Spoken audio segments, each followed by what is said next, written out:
The kitchen was already running when you came downstairs.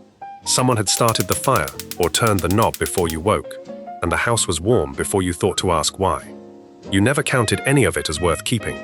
It was just the kitchen, 30 objects, sitting in farmhouse kitchens across the whole country, that nobody named and nobody remembered to save. That was simply how it was. Section 1. The cast iron skillet. The weight of it was the first thing you noticed if you were old enough to try to move it. Not heavy the way a pot full of water was heavy, where the weight shifted and reminded you it might spill. Heavy the way a stone was heavy, dense and settled, something that had been in the same place so long it seemed to belong to the stove, the way the burner grates belonged to the stove. A standard 10-inch cast iron skillet ran 5 to 7 pounds empty. You were not moving it with one hand. You were not moving it without purpose. And in a farmhouse kitchen in the 1960s, you were almost certainly not moving it at all, because it was not your skillet to move. It sat on the back of the stove between uses, dark and matte, and faintly gleaming from the layer of seasoning built up over years, and it was there when you woke up, and it was there when you went to bed, and you thought nothing of it, because it was simply always there. That darkness was not grime. A new cast iron skillet came out of the box, a dull, rough grey, and what turned it black and smooth over time was use. Fat cooked into the pores of the iron at high heat, polymerizing into a surface that repelled moisture and improved with every season. Lard went in most often in farmhouse kitchens through the 1960s, because lard was available and cheap and worked better than most alternatives for building that layer. Each time the skillet was used and properly dried and wiped with a thin coat of fat afterward, it became incrementally better than it had been before. The skillet your grandmother cooked in was a different object from the one that came out of the factory the year she bought it, improved by decades of use into something no new pan could replicate at any price. Lodge Manufacturing Company, operating out of South Pittsburgh, Tennessee since 1896, was the domestic producer most black farmhouse kitchens in the South had access to by the mid-20th century. Griswold Manufacturing of Erie, Pennsylvania, which had been producing cast iron cookware since 1865, made a lighter, more finely finished skillet that commanded more money and turned up in households with more to spend on equipment. By the time the 1960s arrived, Griswold was already in decline, absorbed and restructured, and eventually out of meaningful production by the end of the decade. What remained dominant in working kitchens, and specifically in black southern farmhouse kitchens, was the Lodge skillet, heavy and unrefined, and built to outlast the person who bought it. The care rules were not written down anywhere. They were transmitted by watching. You did not wash cast iron with soap, because soap stripped the seasoning and left the iron exposed and prone to rust.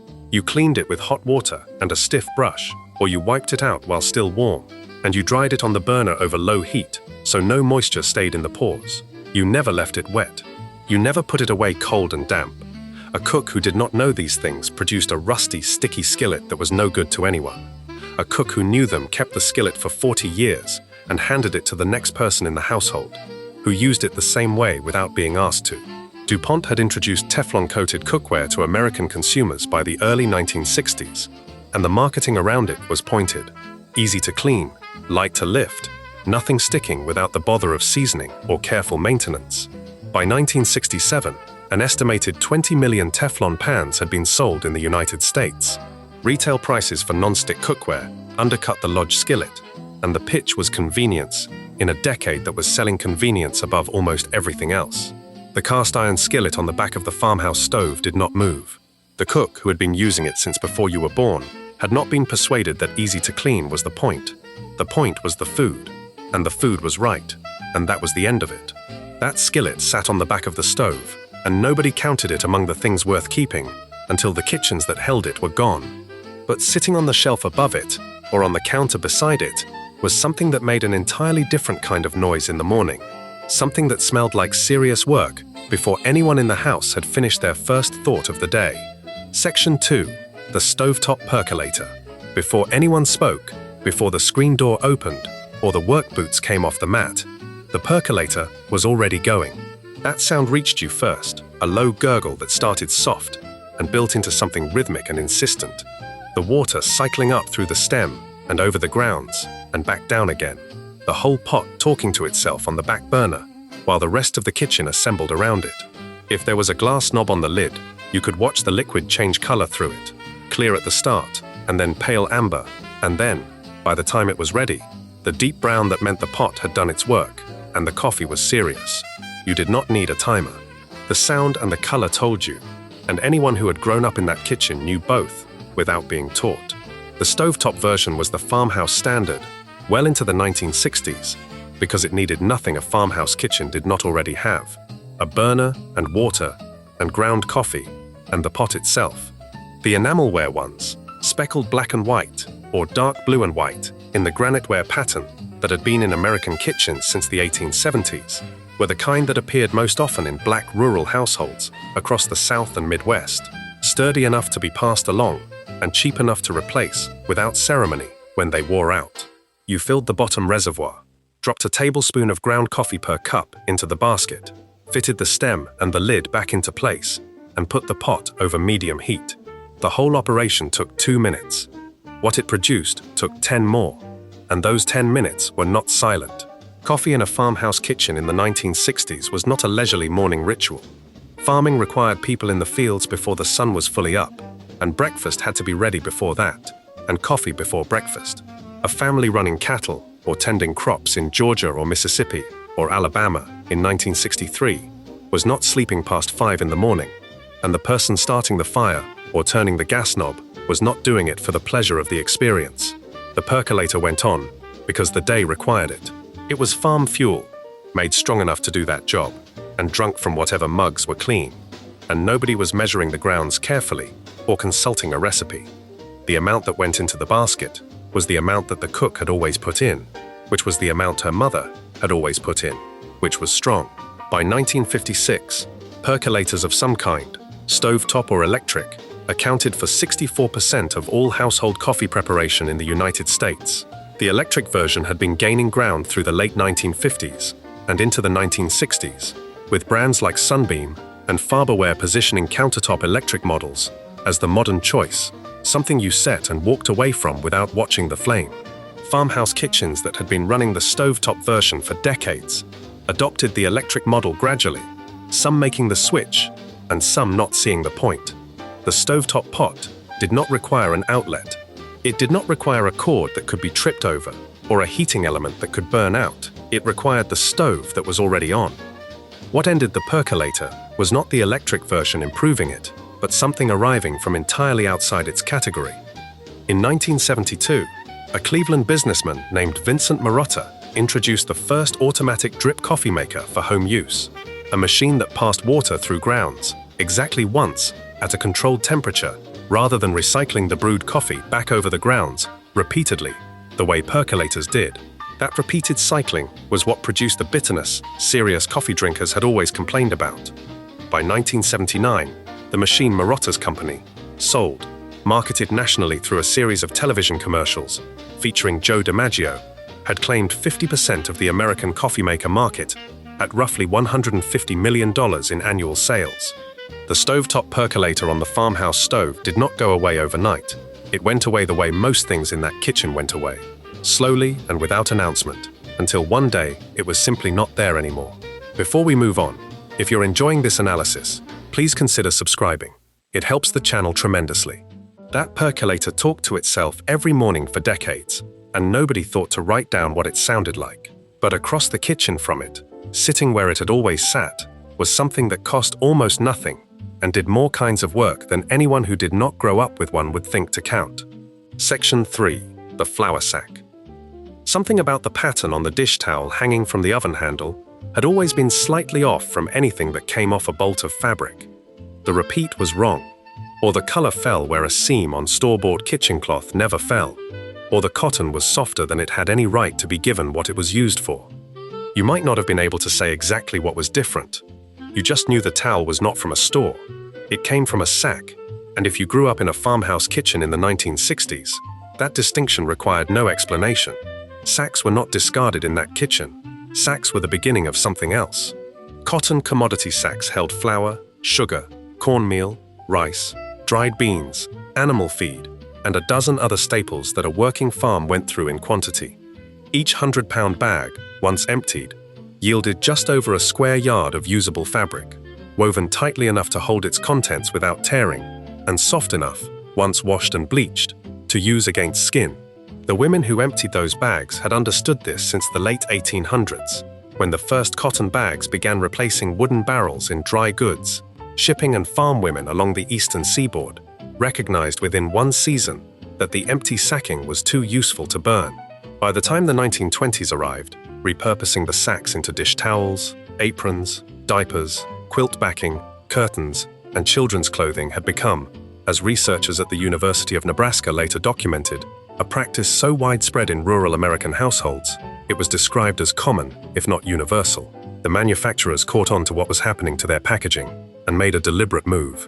By 1936, companies including Staley Milling of Kansas City were producing sacks in garment-quality cotton under specific color and print lines. Understanding that the woman of the household was choosing flour brands partly on the basis of what the empty bag was going to become, General Mills began packaging flour in printed cotton bags, specifically designed for repurposing the same year. By the 1940s, the printed bag had become its own commercial category, with cloth bag companies printing dress patterns, floral designs, small geometric prints, and solid percale colors in every shade that might appeal to someone who was planning a dress or a set of kitchen curtains before the sack was even empty. Women traded surplus bags with neighbors to collect enough matching prints for a complete project. Some manufacturers printed doll patterns and children's garment layouts directly on the fabric in washable ink, ready to cut when the contents were gone. In a black farmhouse kitchen in the rural South, a sack that held 25 or 50 pounds of white lily flour or Martha White cornmeal was heading for a second life before it was half empty. The dish towels cut from those sacks had a particular hand to them, a weight and absorbency that the thin commercial towels of the era could not match, because the cotton that had been woven strong enough to hold 50 pounds of grain was not going to fall apart on a dish rack. Quilts backed with feed sack panels appeared on beds throughout the South, the patchwork top assembled from smaller scraps, while the plain sacking provided the foundation layer underneath. Children wore dresses and shirts cut from printed bags, and a mother who had been selecting sacks for a year with a particular project in mind could produce something that looked nothing like it came from a flour bin, which was the point. The art was in making the second life invisible. The National Cotton Council ran a national cotton bag sewing queen contest through the late 1950s and into the early 1960s, organized specifically to slow the industry's shift toward cheaper packaging and maintain consumer demand for the cotton bag. At a moment when manufacturers were eager to move to multi-wall paper, the contest slowed nothing. By the early 1960s, the printed cotton commodity bag was disappearing from grocery and feed store shelves across the country, replaced by paper packaging that could not be bleached or sewn or handed to a child to wear to church. The last generation of farmhouse cooks who had grown up selecting sack prints moved into kitchens that simply did not have them anymore, and the particular thrift and creativity that had turned packaging into clothing became something to describe rather than to do. That last flour sack got cut into dish towels, and those towels lasted another decade after the bag was gone. But there was something else in that kitchen that never asked for a second life, because it never stopped being useful in its first one, heavy and cold, and sitting near the stove in its own specific tin. Section 4. The grease can bacon went into the pan first on most mornings, and what came out of it went straight from the pan into the can before the pan was ever washed. You tilted the skillet carefully over the opening, and the rendered fat ran in slow and amber dark, collecting in the can with everything that had come before it from every prior morning. The can sat on the back of the stove or on the counter beside it, close enough to reach without crossing the kitchen, and it was never empty, not on a working farm. A farmhouse kitchen that was doing its job went through enough bacon and salt pork and fatback in a week to keep that can full, regardless of what else was happening. And the can itself was whatever the household had designated for the purpose. An old coffee tin, with the label long since burned off from proximity to the burner, or a dedicated grease pot with a fitted strainer lid that caught the solids as you poured, or a wide-mouthed mason jar that worked the same way and cost nothing extra. The contents were not all one thing. What collected in that can over the course of a week was a record of every fatty thing that had been cooked in that kitchen, and the layers told the story if you knew how to read them. Clearer, milder fat floated toward the top.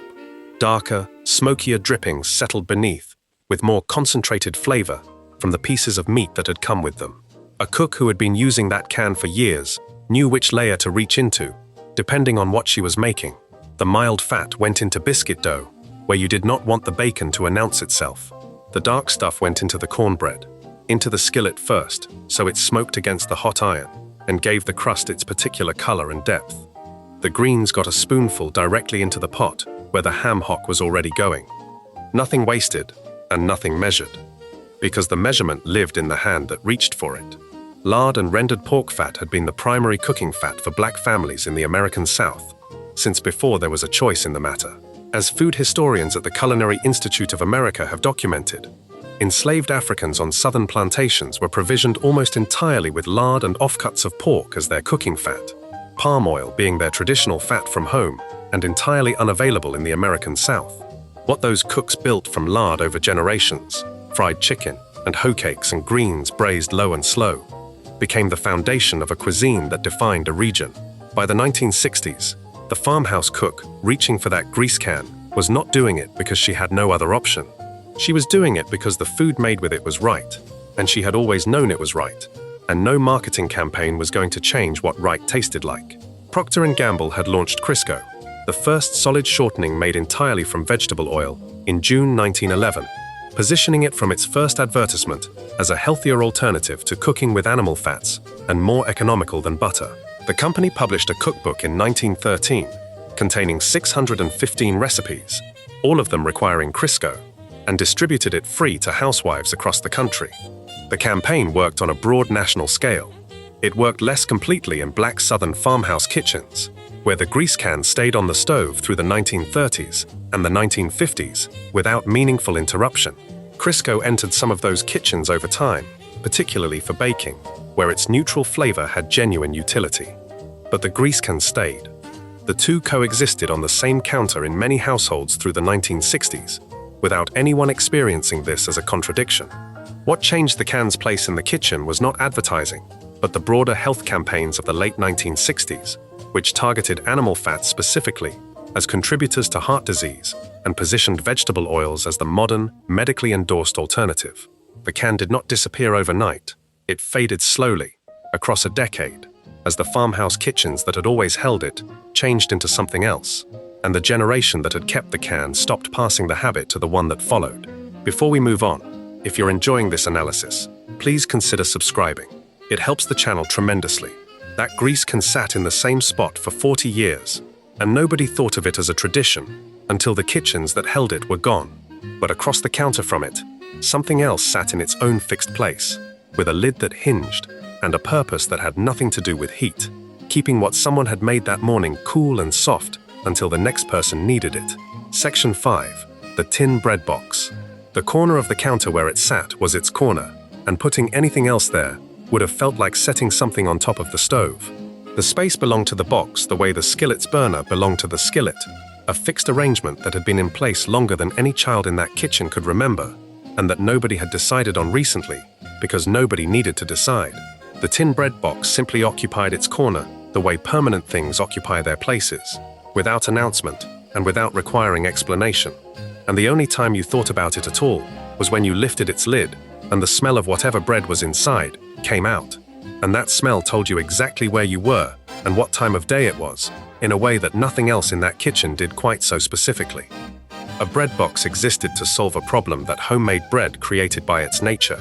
Bread made without preservatives went stale within a day if left uncovered, and developed mold within 2 or 3 if kept in the wrong conditions. The box addressed both issues simultaneously, its tin construction keeping rodents and insects out, while its design, perforated sides, or a slightly loose-fitting lid, depending on the specific box, allowed just enough air circulation to carry off excess moisture without drying the loaf. The result was a bread that stayed soft inside and did not grow mold at the rate an uncovered loaf would, extending something made fresh that morning into the afternoon and into the next day without significant loss. That extra day was worth having when the loaf had taken an hour of a busy morning to produce. A Smithsonian collection includes a bread box from the late 1800s, and the design was standardized enough by 1918 that an inventor named Stanley Walter Krebs filed a patent on a specific version of the hinged lid countertop model that year. What Krebs patented was a refinement of something already in widespread use, not an invention from scratch. By the time the 1960s arrived, The tin bread box had been a fixture of American countertops for 3 or 4 generations, and in farmhouse kitchens where bread was made multiple times a week because the household consumed it that fast, the box was not a convenience, but a requirement. Without it, the second loaf was stale before the first one was gone. In a black farmhouse kitchen in the rural South through the 1960s, the bread in that box was often cornbread in some form, pone or skillet bread, wrapped in a clean cloth and set inside. But wheat bread was there too, in households that made it, and sometimes biscuits from the morning that had not been eaten and would go with supper if they kept. Whatever went in had been made by hand that day or the day before, and the box held it at the right temperature and humidity for the counter rather than the refrigerator, which was correct, because refrigerating bread accelerated staling by pulling moisture out of the crumb faster than room temperature did. The cook, who knew her bread box, knew not to put fresh bread in the cold. The object that ended the bread box's reign was not a better storage solution, but a change in what was being stored. Polyethylene plastic bags for commercial sliced bread arrived in American grocery stores around 1960, replacing the waxed paper and cellophane wrapping that had kept Wonder Bread on shelves since the brand began selling sliced loaves nationwide in 1930. The plastic bag was resealable and airtight, and the commercial bread inside it was already loaded with preservatives that extended its usable life to a week or more without any special handling. A loaf of Wonder Bread in a twist-tied plastic bag on the counter did not need a tin box. It kept itself. As more farmhouse families began buying their bread rather than making it, the box on the counter became a thing that held store-bought bread imperfectly, since bread meant for a plastic bag lost its preservative advantage the moment you took it out, and the box that had served homemade loaves well for generations could not replicate what a sealed bag and calcium propionate did together. That bread box sat in its corner through all the years the bread inside it was made from scratch, and when the bread changed, the box had nowhere left to go.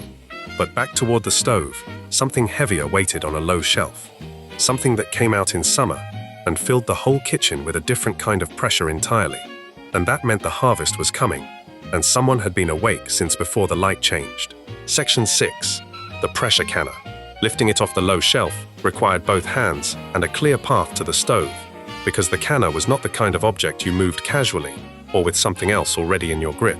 A standard aluminum pressure canner ran 8 to 10 quarts of liquid capacity, empty, and considerably more once you had loaded it with jars, and the 2 inches of water the process required, and the cast aluminum construction that made it durable enough to last a generation added its own weight on top of that.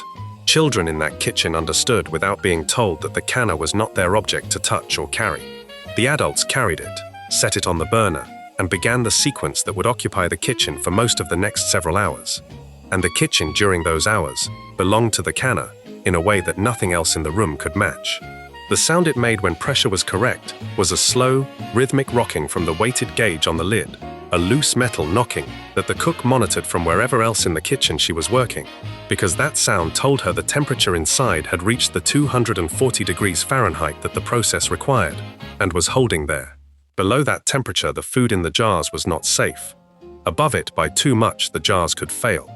The rocking weight was the instrument, and reading it required the same kind of learned attention that reading the cast iron skillet's heat or the cornbread smell required. Knowledge that lived in the body rather than in a manual, and could not be borrowed from someone who had not spent a summer learning it.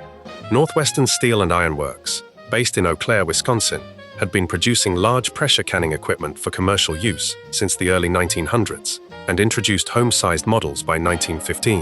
In 1917, the United States Department of Agriculture formally determined that pressure canning was the only safe method for processing low-acid foods, the green beans and corn and okra and field peas, and any other vegetable from a southern garden that needed to be put up for winter without producing the conditions that allowed Clostridium botulinum to grow inside a sealed jar.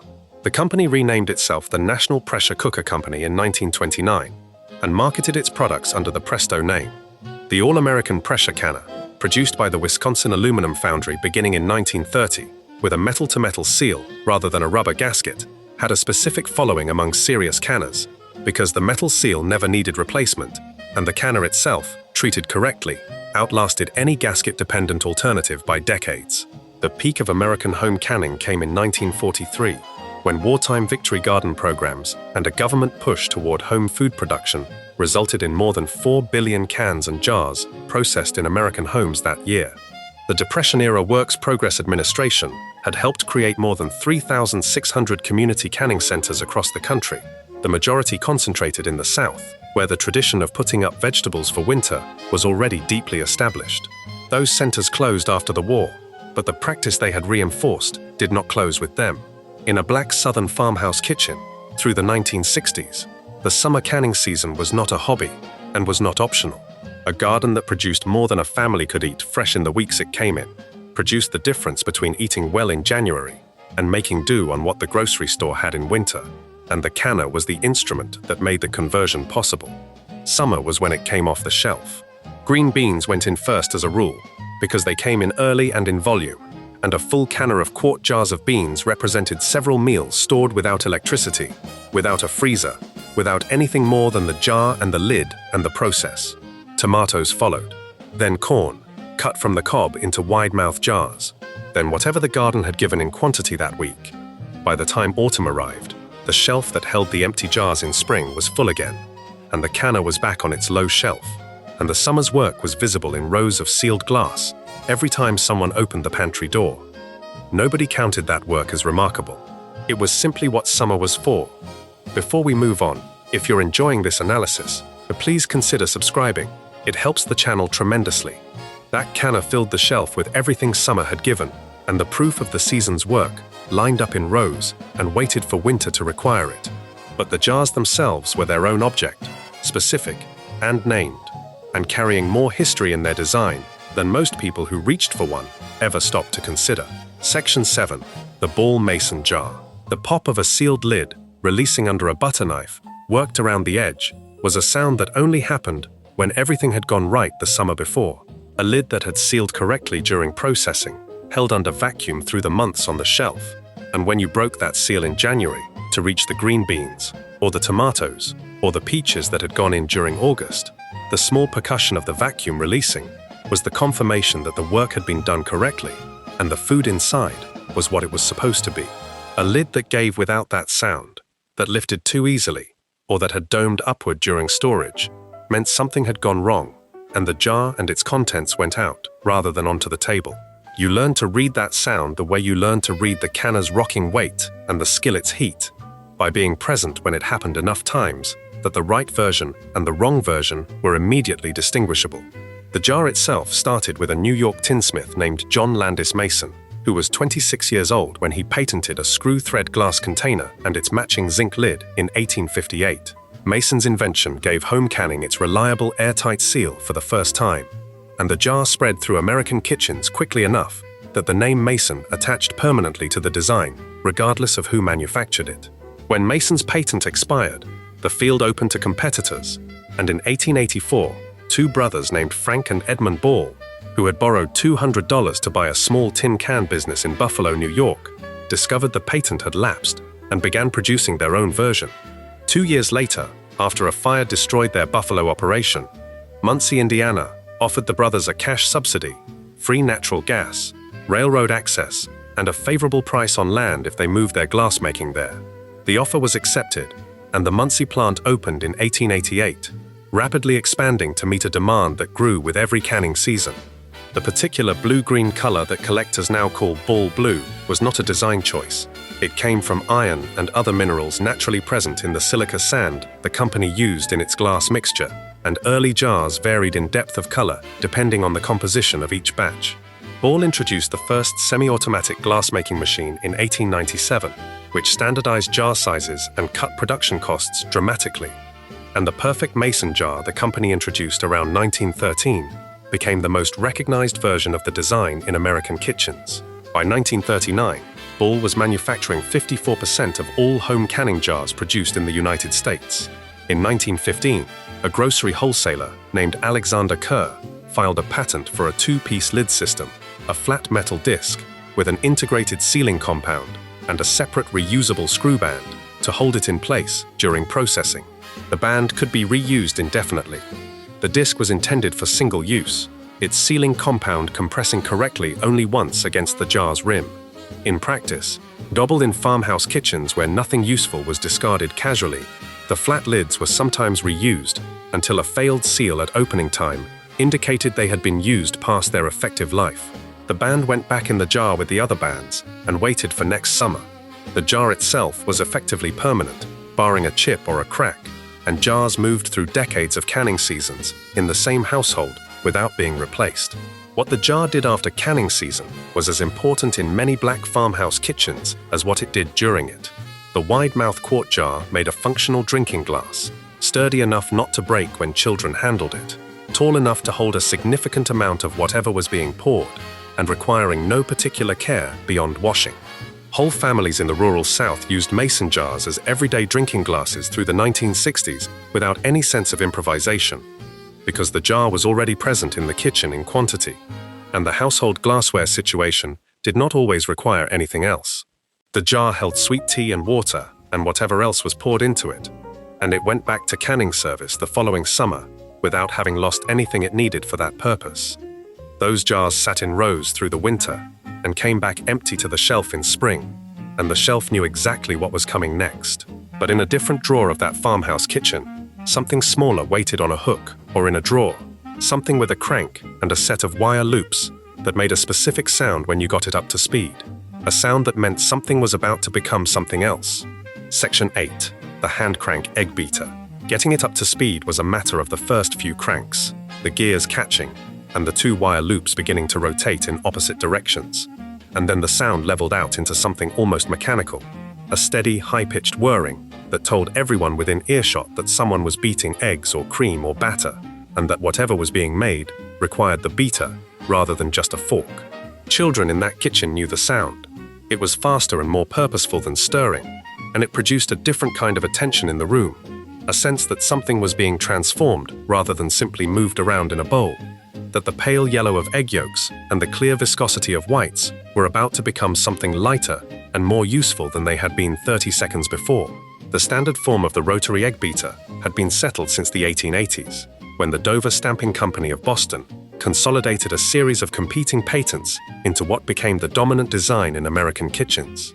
You held the top handle vertical in one hand and turned the crank with the other, the large gear wheel on the crank driving two smaller gears simultaneously, each of which turned one of the beater loops in the opposite direction from the other.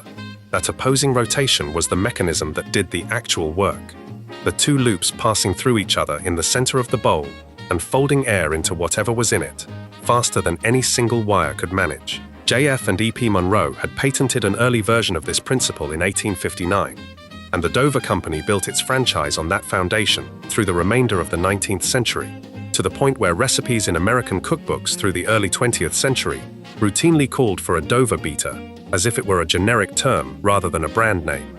Willis Johnson, a black inventor from Cincinnati, Ohio, filed United States Patent Number 292,821 on February 5, 1884, improving the rotary egg beater into a double-acting machine with two separate chambers, one for beating eggs and one for mixing batter, designed so that one section could be cleaned while the other continued working. Johnson's device was intended from the start as a general mixing machine rather than merely an egg tool, an understanding of the beater's full potential that preceded the commercial recognition of that potential by a generation.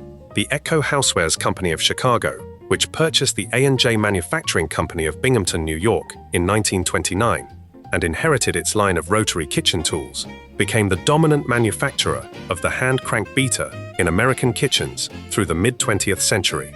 The Echo Best Egg Beater, released in 1946 with a stainless steel frame and a red or green Bakelite handle, was the specific version most likely to be found in a farmhouse kitchen drawer in the 1960s, and it worked without electricity, without batteries, and without anything besides the cook's hand turning the crank.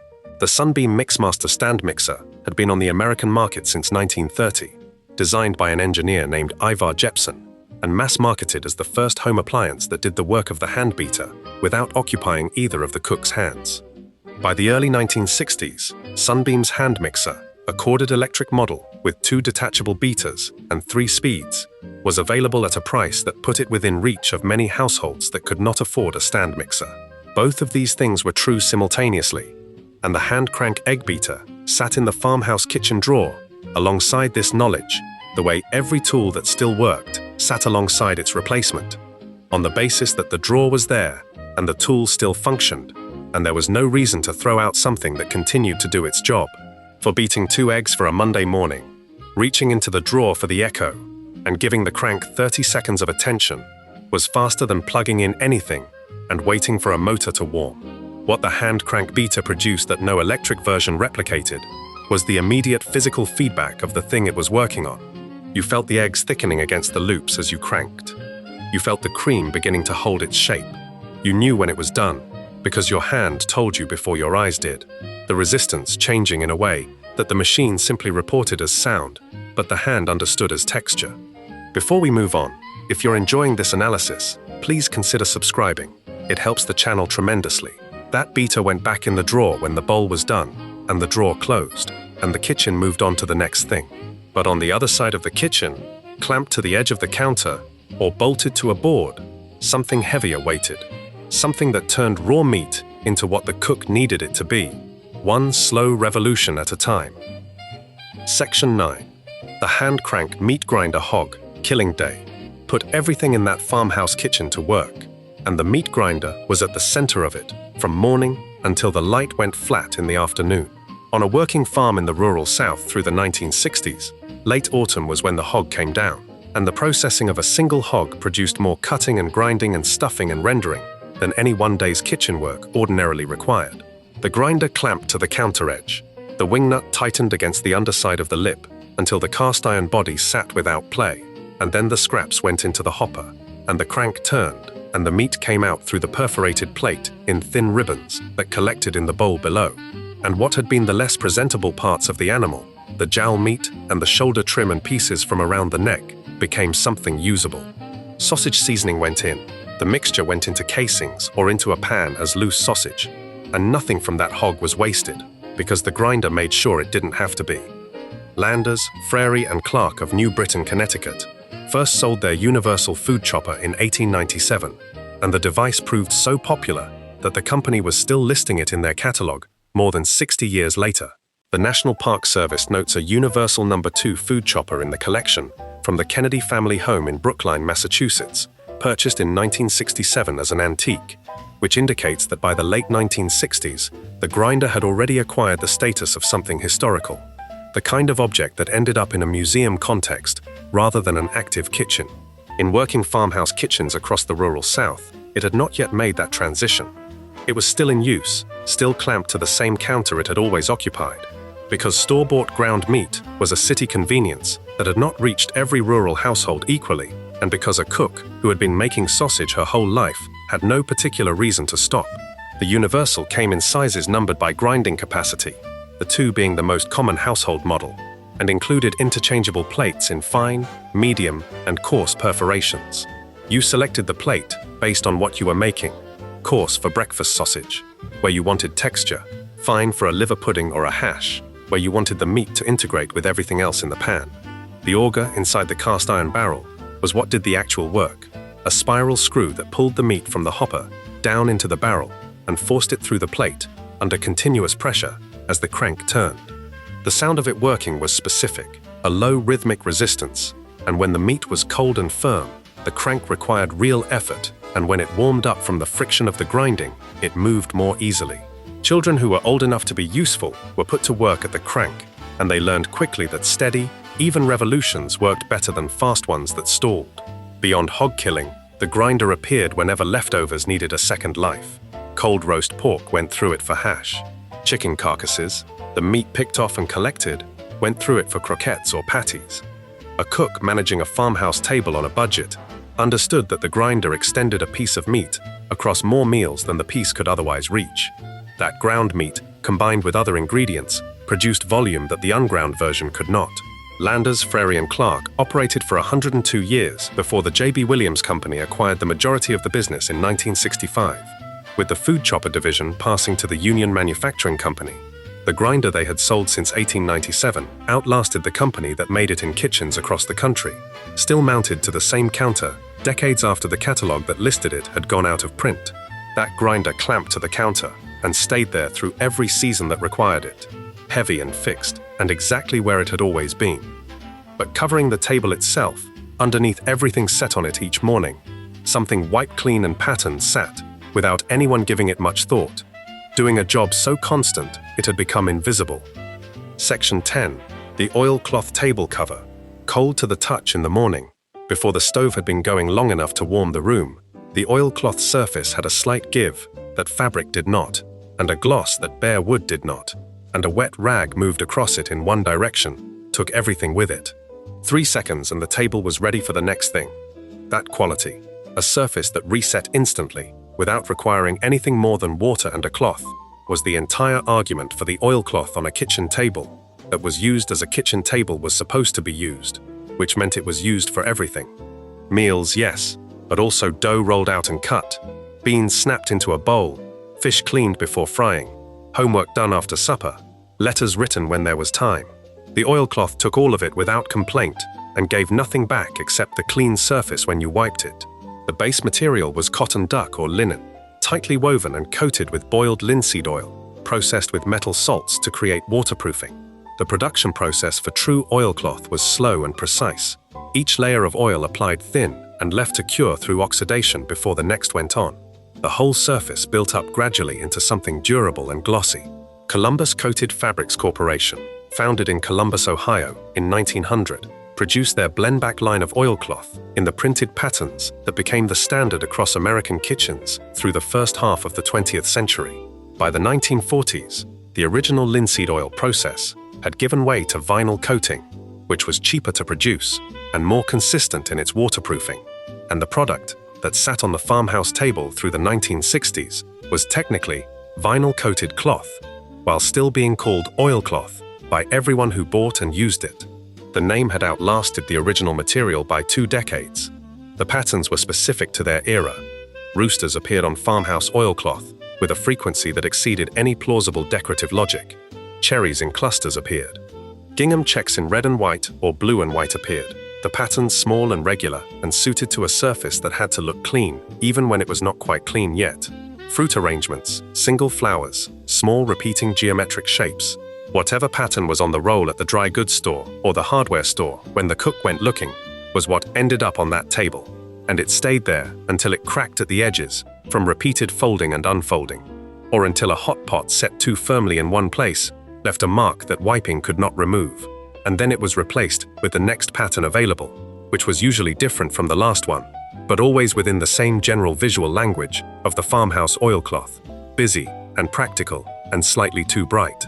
The oilcloth's specific smell was not unpleasant, but was entirely its own, a faintly chemical scent with something underneath it from the textile base, and it was warmer and more pronounced in summer when the kitchen was hot and cooler and almost absent in winter. And people who grew up eating breakfast at a table covered in it absorbed the smell without registering it until years later when they encountered it again somewhere unexpected and knew immediately what it meant, without being able to name why. What replaced it was not another table cover, but the table itself. Formica laminated kitchen tables, available at furniture stores and Sears by the early 1960s, at prices that had come down considerably from their post-war introduction, built the white clean surface directly into the tabletop and made the oilcloth redundant. A table that already had its own waterproof surface did not need anything on top of it. The oilcloth went the way of everything it had protected the table from, folded and put away, and eventually not replaced when the next table that came into the kitchen had a surface that answered the same question in a different way. Before we move on, if you're enjoying this analysis, please consider subscribing. It helps the channel tremendously. That oilcloth wiped clean and sat ready through every morning the kitchen required it.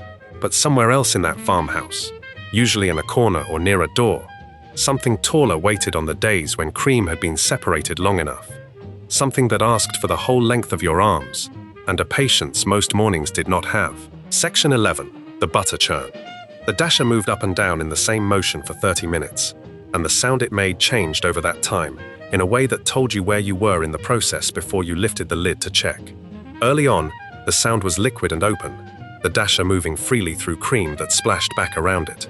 Somewhere in the middle, resistance built, and the sound went heavier, the cream thickening to the point where each stroke required more of the arm.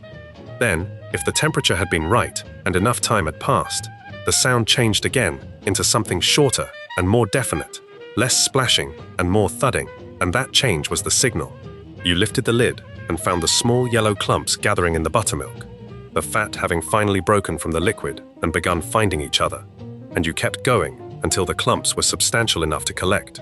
Cream at roughly 60 degrees was the working condition. Too cold and the fat stayed dispersed, and the churn ran long past the point where the arm had anything left to give it. Too warm, and the butter came together soft and greasy, and would not hold its shape when worked. Getting the cream to the right temperature before churning started was its own piece of knowledge, and on a farmhouse that kept a dairy cow through the southern summer, managing that temperature meant skimming the cream off the morning milk, collecting it in a crock set somewhere cool, and waiting until it had come to the right point before starting. You could not look at cream and know its temperature with any precision. You held your wrist against the side of the vessel and made a judgment, and you were right about it, because you had been doing it since you were old enough to stand at the churn. The oldest version in most farmhouse kitchens was the dash churn, a tall earthenware or wooden crock with a fitted lid bored through the center to accept the dasher handle. The dasher itself, a long wooden pole with a flat cross or disc attached at the bottom that agitated the cream with each stroke. Simple to clean, simple to use, nothing to break or adjust. It had worked the same way for centuries. What replaced it in many kitchens by the early 20th century was the hand-crank glass churn, most commonly associated with the Daisy Churn and Manufacturing Company of St. Louis, Missouri, whose founder Nathan Daisy introduced a small gear-driven glass jar version around 1904. The Daisy churn sat on a table rather than on the floor, held a manageable quantity of cream in a glass jar you could see through, and converted the up and down dashering motion into a crank turned at the side, which was faster and less exhausting than the dash for the same result. By 1923, the company was claiming 2 million satisfied users of its glass churns, and by 1936, the number had reached 3 million. Hand-crank versions were still in use into the 1960s in rural households that had not yet connected to electricity or that continued keeping dairy animals after most farm families had stopped. The buttermilk left behind when the butter came was not discarded. It went into cornbread batter, into biscuits, into any recipe that called for it, and in a farmhouse kitchen, it went there that same morning while it was fresh and cold. The butter was rinsed in cold water to remove the remaining milk solids that would cause it to go rancid quickly, then worked with a wooden paddle or the back of a spoon to press out the water and incorporate salt, and packed into a crock or a mold for the week. Commercially produced butter had been available in American grocery stores since the late 19th century, and by the 1960s, its price and availability had made home churning a choice rather than a necessity on most farms. Families that still kept a cow continued churning because the milk was there and the habit was there, and because butter, made from cream that had been sitting since morning, tasted like what it was. That churn turned cream into something the whole week depended on, and the work of turning it was done before most of the kitchen had started. But nearby, built into the wall, or standing on 4 legs with punched tin panels on its doors, something waited to keep what the oven had made from spoiling before anyone had a chance to eat it. Section 12, the pie safe. What the tin panels let through was air and light both, small diamonds or circles of brightness crossing the shelves inside, whenever the angle of sun through the window caught the holes at the right angle. Children who pressed their faces against those panels to see what was stored inside were doing exactly what the person who punched the design had anticipated, which was why the pattern of holes was punched densely enough to ventilate and decoratively enough to provide something worth looking at while you were trying to figure out what was in there. The pie safe was not trying to hide its contents. It was trying to protect them from flies and mice and the ambient heat of the kitchen, and it managed all 3 of those things with nothing more than wood and tin, and a design that had been working in American kitchens since before anyone living could remember. The pie safe entered American households through German immigrants who settled in Pennsylvania beginning in the late 1600s, the community that came to be known as the Pennsylvania Dutch. Their version of the cabinet was a practical answer to the same problem every household with a working kitchen faced in the era before refrigeration, which was what to do with baked goods and perishables between the time they came out of the oven and the time they were eaten. A pie left uncovered went stale and attracted every fly within range. A pie sealed in a box with no ventilation turned mold along the bottom crust within a day. The pie safe split the difference. its punched tin panels moving enough air through the interior to carry away moisture and heat, while the tin itself kept insects and vermin from reaching the shelves. It was kept as far from the stove as the kitchen allowed, sometimes on a back porch where cooler air circulated more freely, because the problem it was solving required distance from the thing that was heating the room. Yellow pine was the most common wood in southern examples, which meant the pie safes that stood in black farmhouse kitchens across Mississippi and Alabama and Georgia and the Carolinas were built from the timber most available nearby, often by someone in the household or a neighbor with the skill to frame a cabinet and cut and fit the tin panels. The punch designs on those panels were not standardized. Stars appeared most often, and simple circles and diamonds, but the pattern that came out of any given punch depended entirely on the hand holding the nail and the template being followed, which meant that the pie safe in one household did not look exactly like the one in the next house down the road. Each one was its own object, built for its specific kitchen, and the tin panels on its doors were a record of the particular person who had made them. The refrigerator reached most urban American kitchens by the 1940s, but rural electrification moved slower. The Rural Electrification Act of 1936 began the process of extending power lines into the countryside, and black rural households in the South were often among the last to receive reliable service in their communities. Many farmhouse kitchens across the rural South did not have consistent electricity until well into the 1950s, and some not until the early 1960s. The pie safe continued doing its job in those kitchens not as a relic, but as the only available solution. And when the refrigerator finally arrived, it replaced the pie safe not because the pie safe had stopped working, but because the refrigerator worked differently and more completely, handling everything the pie safe managed and a great deal more. The pie safe moved to the back porch or the outbuilding and held tools or jars or nothing at all. And the kitchen it had anchored for decades reorganized itself around the hum of the compressor. Before we move on, if you're enjoying this analysis, please consider subscribing. It helps the channel tremendously. That pie safe stood against the wall and kept the baked things safe through every season that required it.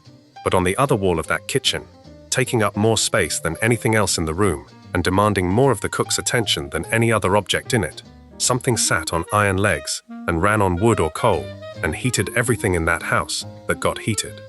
Section 13. The wood cook stove. Starting it in the morning was the first act of the day, done before anyone else was awake, in cold and dark, with kindling split the night before, and newspaper twisted into a cone and tucked beneath it. You opened the firebox door, cleared any ash that had settled from the previous day's burn, laid the kindling and the paper, struck the match, and watched the paper catch and the kindling begin to work. Then the damper, adjusted to draw enough air through the firebox to keep the fire building without burning through the wood too fast.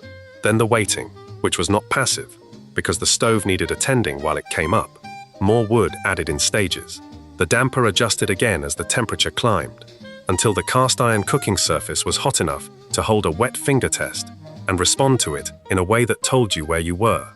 45 minutes from cold grate to a surface ready to cook on, every morning. That was how the kitchen started. The cook stove did not have knobs. Everything it could do, it did through the management of airflow and fuel. And learning to manage it meant learning that the surface was not one temperature, but several simultaneously. The area directly above the firebox was the hottest point on the range, where water came to a boil quickly and fat rendered fast. Moving a pot a foot to the right dropped the temperature considerably. Moving it further, toward the reservoir or toward the far edge of the flat cast iron top, dropped it further still, producing a surface you could simmer on without watching constantly. The cook, who had been working on the same stove for years, had memorized its geography the way you memorize a room in the dark, knowing where every zone began and ended, moving pots without looking, because the right position was already known. The Home Comfort, produced by the Wrought Iron Range Company of St. Louis, Missouri, was one of the most recognized names in cast iron kitchen ranges across the rural South. The Majestic and the Monarch were others, their names appearing on stoves that weighed several hundred pounds and occupied the center of the kitchen in a way that nothing else in the room could match. Most had a reservoir attached to one side, a water tank that heated passively from the stove's exterior throughout the day and provided warm water without any separate effort. Most had a warming closet above the main cooking surface, a tin-lined compartment where finished dishes waited for the rest of the meal to catch up. The oven sat to one side of the firebox rather than below it, which meant the side nearest the fire ran hotter than the far side, and a cook who understood this rotated whatever was baking halfway through, rather than trusting even heat. The stove heated the kitchen, and frequently the rest of the small farmhouse as well. In winter, it was the only reason the rooms near it were bearable before mid-morning, and the act of starting it at 5 in the dark was not a chore separate from the hospitality of the house, but an expression of it. The warmth that met everyone else when they came downstairs had been arranged by someone who had gotten up first to arrange it. When gas lines reached rural communities, or propane tanks became affordable, the wood stove went out. A gas range lit with a knob and produced a specific, adjustable flame in seconds, without kindling or dampers, or a half hour of building. The transition took some adjustment. A cook who had spent 20 years reading a wood stove surface by touch and sound found the immediate precision of a gas burner almost too simple, too literal. The translation was made eventually, and the old stove, too heavy to move casually, sometimes stayed in the kitchen beside its replacement for years, before anyone decided what to do with it. That stove was the reason the kitchen was warm before anyone else arrived in it, and its light was the first light in the house before the sun came up. But on a shelf nearby, something smaller made its own light, in the hours before the stove had warmed the room enough to see by. Something glass and fragile that smelled of what it burned. Section 14. The kerosene lamp. Trimming the wick was a daily task, and not an optional one. The burned portion from the previous evening had to be cut cleanly along the charred edge, leaving a fresh surface of flat cotton wick that would draw fuel evenly and produce a steady flame, rather than a smoking, irregular one. Too much wick exposed above the burner, and the flame ran hot and black, coating the inside of the glass chimney with soot that blocked the light and required cleaning. Too little, and the flame burned too small to be useful. The right height was a narrow window, and finding it each time you adjusted the brass wheel on the burner was a judgment made by experience rather than measurement. A household that had been using the same lamp for years knew its specific temper, how it wanted to be set, what it did when the fuel was low, how the chimney fit onto the 4 prongs of the collar, and how much force seating it required, without cracking the glass.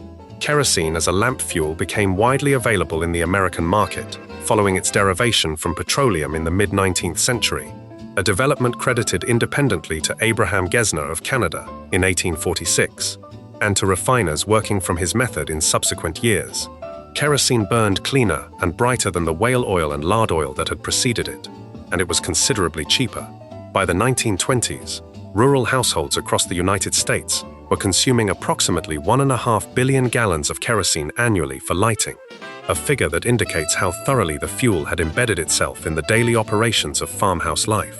The lamp that sat on the kitchen shelf or on the table did not require electricity, did not require a power line to reach the property, did not require anything except a supply of fuel available at any general store, and a wick that could be replaced when it burned too short to function.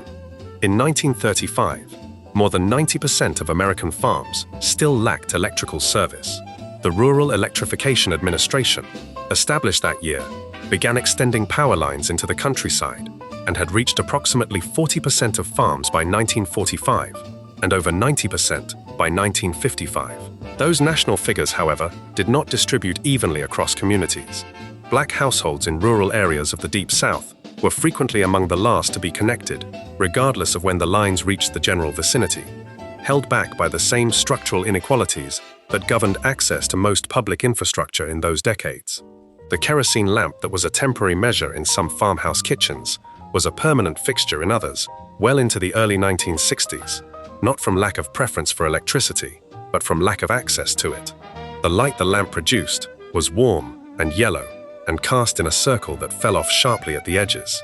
In a farmhouse kitchen before the electric bulb arrived, that circle on the table was where the work happened in the evening, and the rest of the room sat in shadow that moved slightly whenever the flame shifted.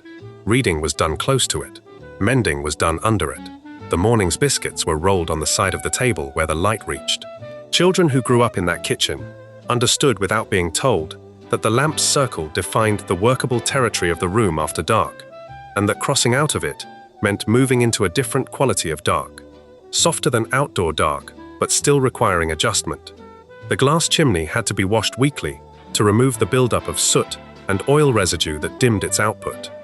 It dried quickly when held over the stove's warmth, and went back on the lamp clean and clear, and for the first evening after washing it, the light it produced seemed different, sharper, and fuller, before the gradual clouding of another week's use brought it back to what it had always been. Before we move on, if you're enjoying this analysis, please consider subscribing. It helps the channel tremendously. That lamp lit the kitchen table through every evening. The house ran without electric power, and when the power finally came, it went to a shelf and stayed there. But in a different corner of that farmhouse kitchen, sitting low and solid and requiring no flame at all, something kept things cold the way a lamp kept things bright, by a method that required a weekly delivery and a specific kind of attention. Section 15. The icebox. The ice came twice a week in summer, and once a week when the weather cooled. Delivered by a man who knew which door to use and how much the household needed without being told, because the route was the same route it had always been, and the households on it were the same households they had always been. He carried the block with iron tongs, a grip that clamped the ice from both sides, and let him manage 50 pounds or more at arm's length, without the ice touching anything it shouldn't. The block went into the top compartment of the cabinet, the door closed, and the cold air moved downward through a series of slats into the lower section, where the milk and the eggs, and whatever needed staying cool, sat on wire shelves waiting for it. That was the whole mechanism. Cold air fell, warm air rose. The ice melted slowly into the pan at the bottom. The drip pan was the icebox's specific domestic demand, and emptying it was a task usually assigned to children because the adults had more important work, and the task required nothing except reliability and a steady hand. The pan filled at a rate that depended on how often the door was opened and how hot the kitchen was running, and in summer, a kitchen with the wood stove going could fill it faster than a distracted child anticipated. An overflowed drip pan left water across the kitchen floor that had to be mopped before anyone could work, and the particular disappointment of that outcome required no elaboration from the adults in the room. The pan got emptied before it overflowed. That was the instruction, stated once. The icebox as a manufactured object had been in American kitchens since the 1840s and 1850s, when regular ice delivery to households became commercially viable in enough American cities and towns to make the insulated wooden cabinet a practical investment. The ice itself came from northern lakes harvested in winter, stored in insulated ice houses, packed with sawdust, and distributed by wagon and later by truck along delivery routes that became as regular as the mail. By 1920, roughly 80% of urban American households had an icebox of some kind. In rural areas, the adoption came slower, tied directly to whether a reliable ice delivery route reached the property. In parts of the rural South, through the 1940s, keeping an icebox meant having access to a commercial ice supply that did not always extend to every road. The electric refrigerator had been technically available since the 1910s, but was priced beyond most household budgets for its first decade of commercial availability. General Electric introduced a model in 1927 that retailed for $520, a figure that represented somewhere around $7,000 at later valuations. By 1944, the price had come down enough that 85% of American households were running an electric refrigerator rather than an icebox. But that national figure carried the same uneven distribution as every other statistic about rural black households in the American South through mid-century. The icebox that was a transitional object in one kitchen was a long-term solution in another, and the ice delivery route that served a town might not extend down the unpaved road to every farmhouse outside it. What the icebox did not do well was freeze. The temperature in the lower compartment ran cold enough to slow bacterial growth in dairy and meat, and to keep cut vegetables from wilting immediately, but not cold enough to form ice in the food, or to keep things indefinitely. Butter kept for a week, milk for 2 or 3 days in summer, longer when the weather helped. Leftovers had a limited window. The cook who ran the household on an icebox understood exactly how long each category of food had at a given temperature, and she planned around those windows the way a person plans around any fixed constraint, without remarking on it, because the constraint was simply the condition of that kitchen. That icebox kept what it could for as long as the ice allowed, and nothing lasted past its window. Across the kitchen from it, something sat in its own iron legs that required no ice and no delivery, only fire and time, and it cooked things from below and above simultaneously, in a way nothing else in that kitchen could manage. Section 16. The cast iron Dutch oven. When the cooking eye was lifted out of the wood stove surface and set to the side, what remained was an opening to the fire below. and the Dutch oven positioned over that opening received a different quality of heat than anything sitting on the closed surface around it, direct and immediate rather than conducted through iron. You could bring a large pot of beans to a boil faster over an open eye than over the closed surface, or you could lower the Dutch oven on its 3 short legs into the coals banked outside and achieve something else entirely. A heat that surrounded the pot from below and, with the coals you placed on the flanged lid, from above simultaneously. That surrounding heat was what made it an oven in the proper sense, rather than just a pot. It cooked from every direction at once, which meant bread baked inside it, browned on the bottom, the same rate it browned on top, and a whole chicken braised inside it received the same sustained heat from the cast iron walls as from the fire beneath. The 3 legs were not incidental to the design. They were the design, the element that elevated the pot above the coals and allowed air to circulate underneath, feeding the fire, while the cast iron absorbed and held the heat. The flanged rim of the lid, which angled slightly upward around its perimeter to create a shallow tray, held whatever coals you spooned onto it in place, rather than letting them slide off. Together, the legs and the flange created a sealed cooking environment that required no oven, no enclosed stove, no infrastructure beyond fire, and a flat piece of ground to build it on. Lewis and Clark documented Dutch ovens on their expedition. Soldiers on both sides of the Civil War cooked in them. Estelle Wilcox wrote in the 1883 Dixie Cookbook that Southern soldiers had been delighted to get possession of one for baking cornbread or pone, noting that no other oven imparted the same quality to the result. Cast iron foundries across the South built them alongside their skillets and griddles. Birmingham Stove and Range in Alabama, Martin Stove and Range in Florence, Alabama, Lodge Manufacturing in South Pittsburgh, Tennessee, all produced Dutch ovens that moved into farmhouse kitchens and stayed there. Mary Washington, mother of George Washington, had considered her iron kitchen furniture valuable enough to specify in her 1788 will exactly which grandchildren would inherit which pieces.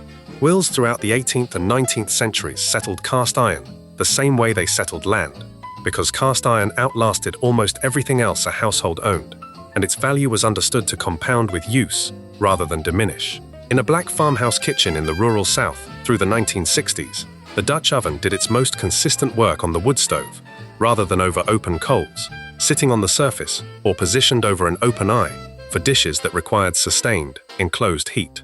A pork shoulder that needed 4 hours of low braising went into it with onion and garlic and seasoning, and a cup of water, the lid set on top, and the whole assembly moved to the back of the stove, where the temperature was lower and steadier than over the firebox. The collagen in the shoulder broke down into the cooking liquid over those hours, in the same way it did in a neckbone pot or an oxtail pot, producing a dark, gelatinous braising liquid that the cook reduced at the end into something thick enough to serve over rice. No separate oven was required for that dish. The Dutch oven was the oven. What ended its kitchen role was not a better cooking vessel, but the end of the conditions that had made it necessary. A gas or electric range with a built-in oven at a consistent temperature, controlled by a knob, absorbed everything the Dutch oven had done on the wood stove, and did it without coals or fire management or a lifted eye. The Dutch oven moved to the back of the cabinet or to a shelf in the outbuilding, and the kitchen arranged itself around the new appliance that had made the old one redundant. Before we move on, if you're enjoying this analysis, please consider subscribing. It helps the channel tremendously. That Dutch oven sat over whatever heat the kitchen had and turned it into something the table needed.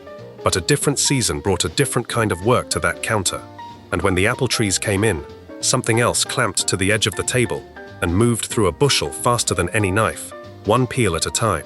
Section 17. The hand crank apple peeler. The apple went onto the 3 metal tines point first, and you turned the crank, and the peel came off in one long continuous spiral, a thin ribbon of skin curling down into the bowl below, while the apple rotated against the blade, and the core disappeared in the same motion.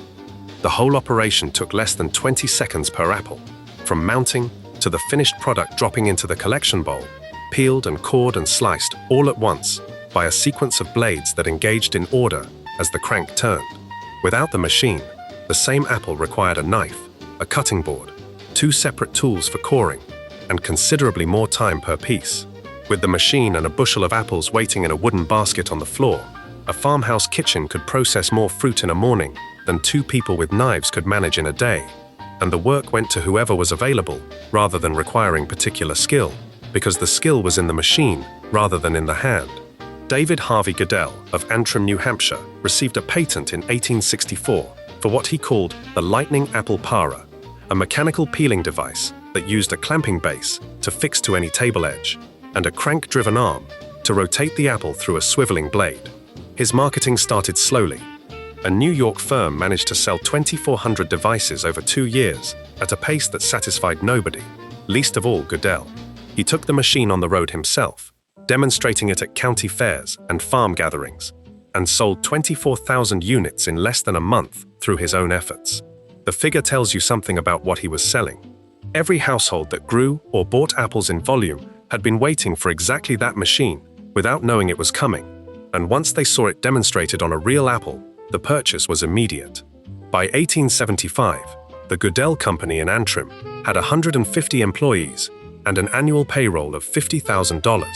By 1915, the workforce had grown to 250. About 250 separate apple peeler designs were patented between 1803 and 1910, which means the Goodell version was not the only solution to the problem, merely the one that sold most widely and persisted longest. The Reading Hardware Company introduced its Reading 78 model in 1878, using 6 separate patents to handle the peeling, coring, slicing, and ejection of the finished apple in one mechanical sequence. The Sinclair Scott Company of Baltimore made another version. Each manufacturer was addressing the same arithmetic. Apples were among the most abundant crops in American farmhouse orchards. They spoiled quickly if not processed, and processing them into apple butter or apple sauce or dried rings or cider or preserves meant peeling hundreds of pounds of fruit every fall, by hand if no machine was available. Apple butter making in black southern communities was its own autumn occasion. A large copper kettle over an outdoor fire, apples cooked down for hours with sugar and cinnamon, and sometimes a little vinegar. The mixture stirred constantly with a long-handled paddle to prevent scorching, the whole process running most of a day, and often involving neighbors who came to help and to share in what was produced.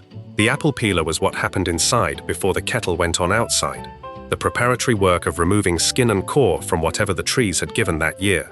A good apple tree could produce more than a farm family could eat fresh, and the peeler was the instrument that turned the surplus into something that would last through winter on a pantry shelf. The original Goodell design sold into the 1970s. What ended the apple peeler's place in the farmhouse kitchen was not a better machine, but a change in what farmhouse kitchens needed from the fall harvest. Commercial applesauce in cans and apple butter in sealed jars had been on grocery shelves since the early decades of the 20th century, and as supermarkets reached rural communities and their prices came down, the argument for processing your own apples in bulk weakened for every family that no longer had the trees or the time or the copper kettle. That peeler moved through a bushel in an hour, and the apples became what the season required of them. But something else ran on a different timetable entirely, in that farmhouse kitchen. Something that appeared not in fall, but on a fixed morning of the week, regardless of season, requiring a tub and a washboard, and the whole of the cook's arms from the elbow down. Section 18, the washboard. Monday morning the tub came out, the water went on the stove to heat, and the clothes were sorted by color while the water was coming up. White things in one pile, dark things in another, work clothes in a third, if there were enough of them to make the distinction worth maintaining. The sequence was fixed, and had been fixed for as long as anyone in that household could remember, because Monday was wash day the same way Sunday was church, and Saturday was for the town, and every other day had its character defined by what happened on it, without anyone having to decide. Wash day was Monday. The tub went down, the water heated, the sorting started, and the washboard leaned against the side of the tub waiting for the water to be right. The corrugated surface was zinc in most households, a silvery metal that cleaned easily and resisted rust through decades of immersion in soapy water. Glass washboard surfaces existed for those willing to pay more, their ridged glass panels producing a smoother contact with the fabric that was easier on fine things and harder to break than the zinc if you knew how to handle it. What both surfaces had in common was the fundamental geometry of the thing, a series of parallel ridges running horizontally across the board that gave the fabric something to work against when you pressed it and pulled it back and forth through your hands. The friction of cloth against corrugated zinc, producing the mechanical agitation that loosened soil from the fibers in a way that soaking alone never managed. You gripped the cloth, pressed it against the surface, and worked it through both hands from top to bottom, in a motion that was rhythmic and repetitive and hard on the knuckles, which often cracked along the ridgelines from repeated contact with the zinc and the cold water and the lye soap. Lye soap, made from rendered fat and wood ash leached through water, was the traditional agent used with the washboard in farmhouse kitchens throughout the South. Its alkalinity cut grease and soil at a rate commercial bar soaps initially could not match, and a cake of it, rubbed directly on a stain before scrubbing, produced results that warm water alone could not approach. Commercial laundry soaps, including Fell's Naphtha, which had been on American market since 1893, offered a manufactured alternative that many households adopted while keeping their washboards and their tubs and their Monday routine unchanged around it. The Columbus Washboard Company of Ohio had been manufacturing washboards since 1895, and in its most productive period between 1926 and 1955, produced more than 15 million boards. In 1941 alone, the company manufactured over 1.25 million washboards and employed 150 people, figures that tell you how thoroughly the object had embedded itself in American household practice. The last competing washboard manufacturer in the United States closed in the early 1970s, leaving Columbus as the sole remaining domestic producer, a distinction it still holds. The automatic electric washing machine that ended the washboard's function had been available to American households since the 1940s, though its price kept it out of reach for many families through that decade. Wringer machines, which mechanized the wringing step, but still required the user to feed each piece of clothing through a pair of rollers by hand, occupied the middle ground for a generation of households between the washboard era and the fully automatic machine. Rural black households in the South moved through that sequence on a delayed timeline relative to urban households, with electricity arriving later and appliance costs running against budgets that did not have much room.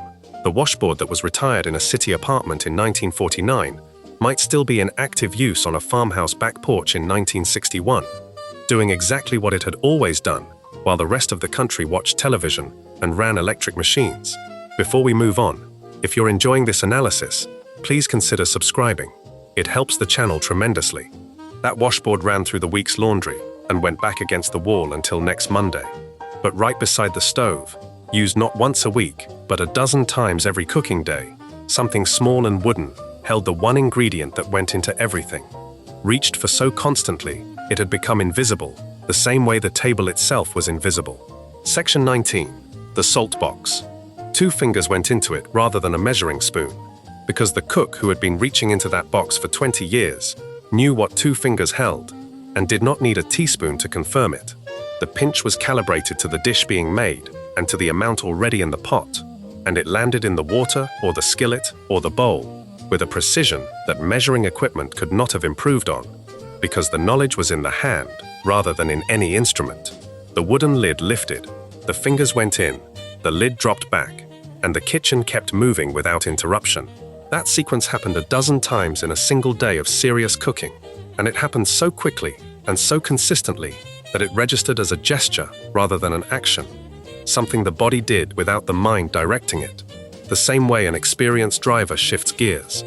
The salt box hung on the wall near the stove or sat on the counter beside it, wherever the shortest path from hand to heat lay. Wooden salt boxes had been fixtures of European and American farmhouse kitchens for centuries, their wooden construction serving a practical purpose that was not immediately obvious. Wood absorbed the ambient moisture that caused salt to cake and clump in humid weather, keeping the contents loose and ready to use without breaking up lumps before every pinch. In a farmhouse kitchen in the American South, where summer brought sustained humidity that made anything hygroscopic into a problem, the wooden salt box did real work that a ceramic crock or a tin container did less well. The wood breathed. The salt stayed free.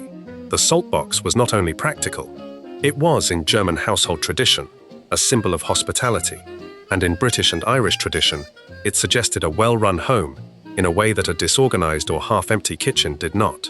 A full salt box beside the stove told a visitor something about the household without anyone having to say it. These associations traveled across the Atlantic with the communities that held them, and the object that arrived in American farmhouse kitchens carried that cultural weight alongside its functional one. What changed the salt box's role was a manufacturing decision Made in 1911, the Morton Salt Company of Chicago, at that time one of the largest salt producers in the American market, added magnesium carbonate to its table salt as an anti-caking agent, producing a free-flowing product that did not clump in humid conditions. The company packaged this salt in a cylindrical cardboard container with a pour spout and launched an advertising campaign built around the slogan that its salt poured freely, even when it rained. The Morton Salt Girl carrying her umbrella appeared on advertising materials beginning in 1914. By around 1915, the salt shaker had become the standard table vessel for salt, a device that required free-flowing salt to function, and that the Morton innovation had made possible. The open salt and the salt box, which had assumed clumping salt as their premise, lost their original argument. In farmhouse kitchens through the 1960s, the salt box often continued alongside the Morton cylinder, the two objects coexisting the way many old and new things coexisted in kitchens that replaced things slowly. The wooden box held cooking salt, reached for constantly at the stove. The blue cardboard cylinder sat in the cabinet. The salt shakers on the table were for the meal itself. The different containers served the same ingredient in 3 different contexts simultaneously, which was not a redundancy but a logic, each one positioned for a specific moment in the cooking and eating sequence. The wooden box nearest the stove was the last of the 3 to become unnecessary, persisting after the shaker and the cardboard cylinder had arrived, because the cook's hand remembered exactly where it was. That box held what everything needed, reached for without looking, replaced when empty without ceremony. But on Sunday mornings, something else came out that only appeared on Sunday, something with hinged iron halves and a long handle that produced a specific pattern pressed into whatever went into it, and that pattern was the whole point. Section 20. The cast iron waffle iron. The pattern it pressed into the batter was the same pattern every time, because the pattern was cast into the iron, and the iron had been the same iron for 20 years, and there was no variation in it, regardless of who poured the batter, or how much, or at what angle. That grid of squares, precise and uniform, appeared on every waffle that came out of that kitchen for the life of the iron, and the waffle that came off a cast iron grid looked different from a waffle made in any other way, and tasted different, and had a different texture.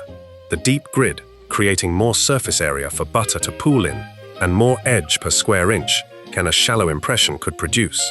Children who grew up with cast iron waffles, and later encountered waffles made in an electric appliance, understood immediately that these were related but separate things. The same way cornbread from a cast iron skillet and cornbread from a glass baking dish were related but separate things. The difference being in the surface, and the heat, and the particular quality of what the iron contributed. The stovetop cast iron waffle iron sat on the stove burner or on the wood stove eye and needed time to reach the right temperature before any batter went in. That time was longer than most cooks who had grown up with electric waffle irons expected when they encountered the cast iron version, because the iron held more thermal mass and took more energy to bring up, but then held the heat more steadily once it arrived. You tested the temperature by holding your hand near the surface without touching it, or by flicking a few drops of water from wet fingers and watching what they did, the same test that applied to the cast iron skillet and the wood stove surface, and every other heat source in that kitchen that communicated its readiness through sound and behavior rather than numbers. When the drops jumped and evaporated immediately, the iron was ready. Bacon fat went onto the plates before the batter, worked into the grid with a cloth or a folded piece of newspaper, so the first waffle had something to release from. The batter, made with flour and eggs and buttermilk and leavening, was poured onto the bottom plate, which was already on the heat, and then the top plate was closed over it, and the iron was lifted and inverted on its base, or flipped on its hinge depending on the specific design, so that the heat reached both sides simultaneously, rather than cooking one side while the other sat in batter. About 3 minutes per waffle, the exact time varying with the heat level and the thickness of the batter. The grid pressed itself into the surface of the waffle as it set, and when the plates were opened, the waffle came away from the iron clean, if the grease had been right, and the temperature had been right, leaving the grid on the plate behind it. Griswold Manufacturing of Erie, Pennsylvania, which had been producing cast iron cookware since 1865, made the most sought-after stovetop waffle irons of the American cast iron era, their American pattern, and new American pattern irons, appearing in homes across the country from the late 19th century through the company's final production in 1957. Wagner Ware of Sydney, Ohio, made others. Nearly every major American cast iron foundry in the period from the 1880s through the 1940s produced at least one waffle iron model because demand was consistent and the product suited the material. General Electric introduced an electric waffle iron with a plug-in heating element in 1911, which produced waffles without requiring the cook to manage stove heat or flip anything. The electric version spread through urban kitchens through the 1920s and 1930s. In rural farmhouse kitchens, the cast iron stovetop version held on longer, partly from inertia and partly from the practical reality that an iron requiring no electricity worked equally well regardless of whether the power was on. Before we move on, if you're enjoying this analysis, please consider subscribing. It helps the channel tremendously. That waffle iron came out on Sunday mornings and went back in the drawer when Sunday was done and did not come out again until the following Sunday. But something else worked with both hands across the kitchen table every time dough needed to become something thinner and flatter. Section 21. The wooden rolling pin. What the dough told you through the handles came through as pressure rather than sound or sight. And the cook, who had been rolling biscuit dough or pie crust for 20 years, read that pressure through her palms the same way she read every other piece of information that kitchen produced, without thinking about it, because the knowledge was in the hands rather than in the mind directing them. Too much resistance meant the dough was cold or had been overworked and was beginning to tighten up. Too little meant it was warming and starting to go slack, the fat beginning to soften, the window closing. The right pressure, the dough moving outward from the center under the pin's weight with minimal effort from the hands, meant the dough was where it needed to be and the work needed to happen quickly before it changed. Flour went down on the board first, enough to prevent adhesion without adding so much that the ratio in the dough shifted. The ball of dough went onto the flour and the pin came across it from the center toward the far edge, then rotated slightly, then came across again, the whole thing moving outward from the center in slow quarter turns, so the sheet stayed round rather than pulling into an irregular shape. When it was thin enough, which was thinner than most people who had not made pie crust before estimated, and thicker than most people who had made it badly, the dough would flex slightly without breaking when the edge was lifted, and that flex was the sign.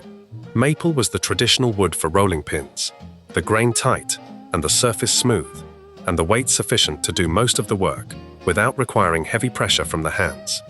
A maple rolling pin ran 12 to 18 inches of barrel and lasted the lifetime of a farmhouse kitchen without degrading in any way that mattered. Wooden rolling pins passed between generations the same way cast iron did, because wood that had been used and kept dry and occasionally rubbed with oil developed a particular quality to its surface that a new pin did not have, a smoothness that went beyond the initial finish and came from the accumulated impressions of years of contact with dough. You could feel the difference with your hands, even if you could not have described it to anyone who had not felt it. In a black southern farmhouse kitchen, the rolling pin did its most consistent work on biscuit dough, which came up several times a week rather than only for special occasions. The technique for southern biscuits was lighter-handed than pie crust. The dough turned out onto the floured surface and handled as briefly as possible, patted down with the palms, or rolled once across with the pin to an inch's thickness, cut and lifted directly onto the pan without re-rolling the scraps a second time, because re-rolling developed the gluten and produced a biscuit with a different character from the ones cut from the first roll. A cook who knew her dough did not need to re-roll. She cut her biscuits from the first pass and shaped the remaining dough by hand into the last 2 or 3 biscuits without touching the pin again. Refrigerated biscuit dough in a cardboard tube arrived in American grocery stores after Lively Willoughby of Kentucky patented the concept in 1931. The product was acquired by Ballard & Ballard and marketed as oven-ready biscuits, requiring no mixing, no rolling, no cutting, no technique. Pillsbury expanded the market through the 1950s and into the 1960s, and by the latter decade, the tube of refrigerator biscuits had become a genuine alternative to scratch biscuits in households where time or inclination ran short. The rolling pin stayed in the drawer in those kitchens, reaching for less often. In farmhouse kitchens where the tradition held, where the cook had been making biscuits the same way since she was old enough to stand at the board, the tube was a thing you were aware of, and the rolling pin was the thing you used. That rolling pin worked the dough into whatever shape the meal required, and went back into the drawer until the next time dough needed flattening. But the next time something needed transforming in that kitchen, something boiled and tender waiting in the pot. A different tool came out that worked not across a surface, but straight down through what it was working on, one press at a time. Section 22, the potato masher. Straight down through the cooked potato, then lifted, then down again, a few inches away, working across the pot in a grid that left nothing untouched by the first pass, and then again across the whole pot in the opposite direction. That was the motion, and it had a rhythm when done correctly, unhurried but continuous. The whole pot covered twice before the butter went in and the milk went in, and the whole process repeated until the texture was what it needed to be. Not perfectly smooth in the way a machine produced smooth, but textured in the specific way that hand mashing produced. Some small pieces remaining, the potato's own character, still present in the result, rather than beaten out of it by speed and mechanical force. There was a version of mashed potatoes that an electric mixer made, and a version that the masher made, and they were not the same dish, and anyone who had grown up with the masher version understood the difference without being able to articulate it precisely, the same way they understood the difference between cast iron cornbread and glass dish cornbread, without needing to explain why one was better. The two designs that dominated farmhouse kitchens through the mid-20th century were the wire type and the perforated disc type. The wire masher had a flat, S-wound or Z-wound wire head at the bottom of a long handle, the wire cutting through the potato on the downstroke and releasing it on the upstroke through the gaps in the wire. The perforated disc masher had a flat metal plate punched with holes, the potato extruding upward through the holes on each press and falling back into the pot when the masher lifted. Both produced the same result by different means, and the choice between them was a household-level decision made at some point in the past and not revisited. Whichever type sat in the utensil drawer of a farmhouse kitchen in 1962 was the type that had always been there. What an electric mixer did to mashed potatoes, that a hand masher did not, was agitate the starch molecules in the potato's cells until they released gelatinized starch into the surrounding liquid, producing a texture that became gluey rather than fluffy when pushed past a certain point. The hand masher, pressing rather than beating, left more of the cell structure intact and released less starch, producing a result that stayed light and separate even when fully incorporated with butter and milk. This was not culinary theory in a farmhouse kitchen. It was simply the understood outcome of each method, known by anyone who had made potatoes both ways and had a preference about which one came to the table. In a black farmhouse kitchen, the masher worked on sweet potatoes at least as often as it worked on white potatoes, because sweet potatoes appeared at the table frequently and in multiple preparations. Sweet potato pie required the cooked sweet potato to be mashed smooth before going into the custard, and the masher handled that job after the stringy fibers were removed by hand, the whole operation done while the potato was still warm enough to work easily. Candied sweet potatoes went to the table whole, but the pot of leftover sweet potatoes that became something else the next morning went through the masher. The masher was not a specialized tool. It went where cooked, soft food needed to be reduced to something more useful than its original form, and in a farmhouse kitchen that situation arose several times a week. By the early 1960s, instant mashed potato products had established themselves on American grocery shelves. United States Department of Agriculture researchers at a facility outside Philadelphia had developed a viable potato flake through work in the 1950s, and French's introduced an instant mashed potato product in 1959 that found its market among households willing to trade texture for convenience. The potato masher in those households moved from daily use to occasional use, kept for when the real thing was wanted, rather than reaching for it automatically every time potatoes appeared. In farmhouse kitchens, where the masher had been in the drawer for 20 years, it stayed in the drawer for 20 more. Before we move on, if you're enjoying this analysis, please consider subscribing. It helps the channel tremendously. That masher worked through whatever was in the pot and produced what the table needed from it. But waiting on the shelf in a different part of that kitchen, dark and thin from years of use, something held the shape of everything baked inside it, the way a mold holds its contents, conducting heat through its walls, in the particular way old metal conducts heat. Section 23, the tin pie pan.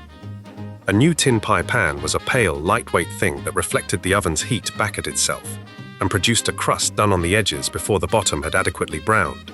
And anyone who had been baking pies for years in the old dark pan understood this without being able to explain the physics of it. The old pan was different from the new one. in the way that a well-seasoned cast iron skillet was different from a new one, the surface having accumulated decades of accumulated fat and heat into something that absorbed and distributed rather than deflected. The color having gone from the original bright tin to a deep matte brown black that looked like neglect from the outside and functioned like a different object entirely on the inside. You did not wash the old pan with soap. You wiped it and dried it and put it back on the shelf where it had always been. And the next pie went in, and the crust browned the way the crust was supposed to brown, from the bottom up and evenly across, the particular result that the old tin produced, and that no newer material quite replicated. Metal conducts heat the most efficiently of any common baking material, taking the oven's temperature and transferring it directly and rapidly through the pan's surface into whatever rests against it. Thin, tin-plated steel, the material most farmhouse pie pans were made from through the 1960s, combined that conductivity with minimal mass, meaning the pan came up to temperature quickly and held it steadily through the bake without thermal lag. A new pan of the same material was marginally less effective than a used one because it had not yet built up the absorbed fat layer that darkened the surface and improved heat absorption further. The best farmhouse pie pan was not a purchase. It was something inherited, something with 30 or 40 years of Sunday pies built into its surface, and its quality could not be manufactured or bought new. Corning Glassworks introduced Pyrex heat-resistant glass bakeware in 1915, with a pie plate as the first product in the line, inspired by physicist Jessie Littleton's wife Bessie, who suggested that the borosilicate glass her husband was evaluating for railroad lanterns might work for kitchen baking. The first clear glass Pyrex pie plate sold at the Jordan Marsh department store in Boston, and by 1919, more than 4.5 million pieces of Pyrex bakeware had been sold across the country. The marketing for Pyrex positioned it as absorbing and conducting heat better than metal, which was accurate in the sense that glass absorbed radiant heat from the oven's elements, rather than reflecting it as polished metal did, and the transparency allowed the cook to see the bottom crust's color without lifting the pan or cutting into the pie. These were genuine advantages, and Pyrex became a legitimate competitor to tin in the kitchen. What Pyrex could not replicate was the particular bottom crust that old tin produced. Glass is an insulator relative to metal, slower to heat but longer to hold that heat, which created a different browning pattern than the rapid, direct heat transfer of the darkened tin.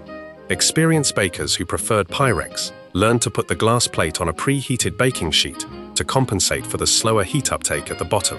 Experienced bakers who kept their old tin pans did not need to compensate for anything. The pan did what it had always done, and the pie came out the way the pie was supposed to come out. Disposable aluminum pie tins, produced in increasing volume as commercial pies gained market share through the 1950s and 1960s, entered farmhouse kitchens via the commercial pies purchased at the grocery store and sometimes reused for subsequent baking. They produced a pale, underbaked bottom crust that the old tin pan would never have allowed, and the farmhouse cook who tried one and compared the result to her darkened pan needed no further evidence about which one was going to continue living on the shelf. That old tin pan sat on its shelf and asked nothing from the kitchen except to be used and dried and put back, and it was better for every year it spent there.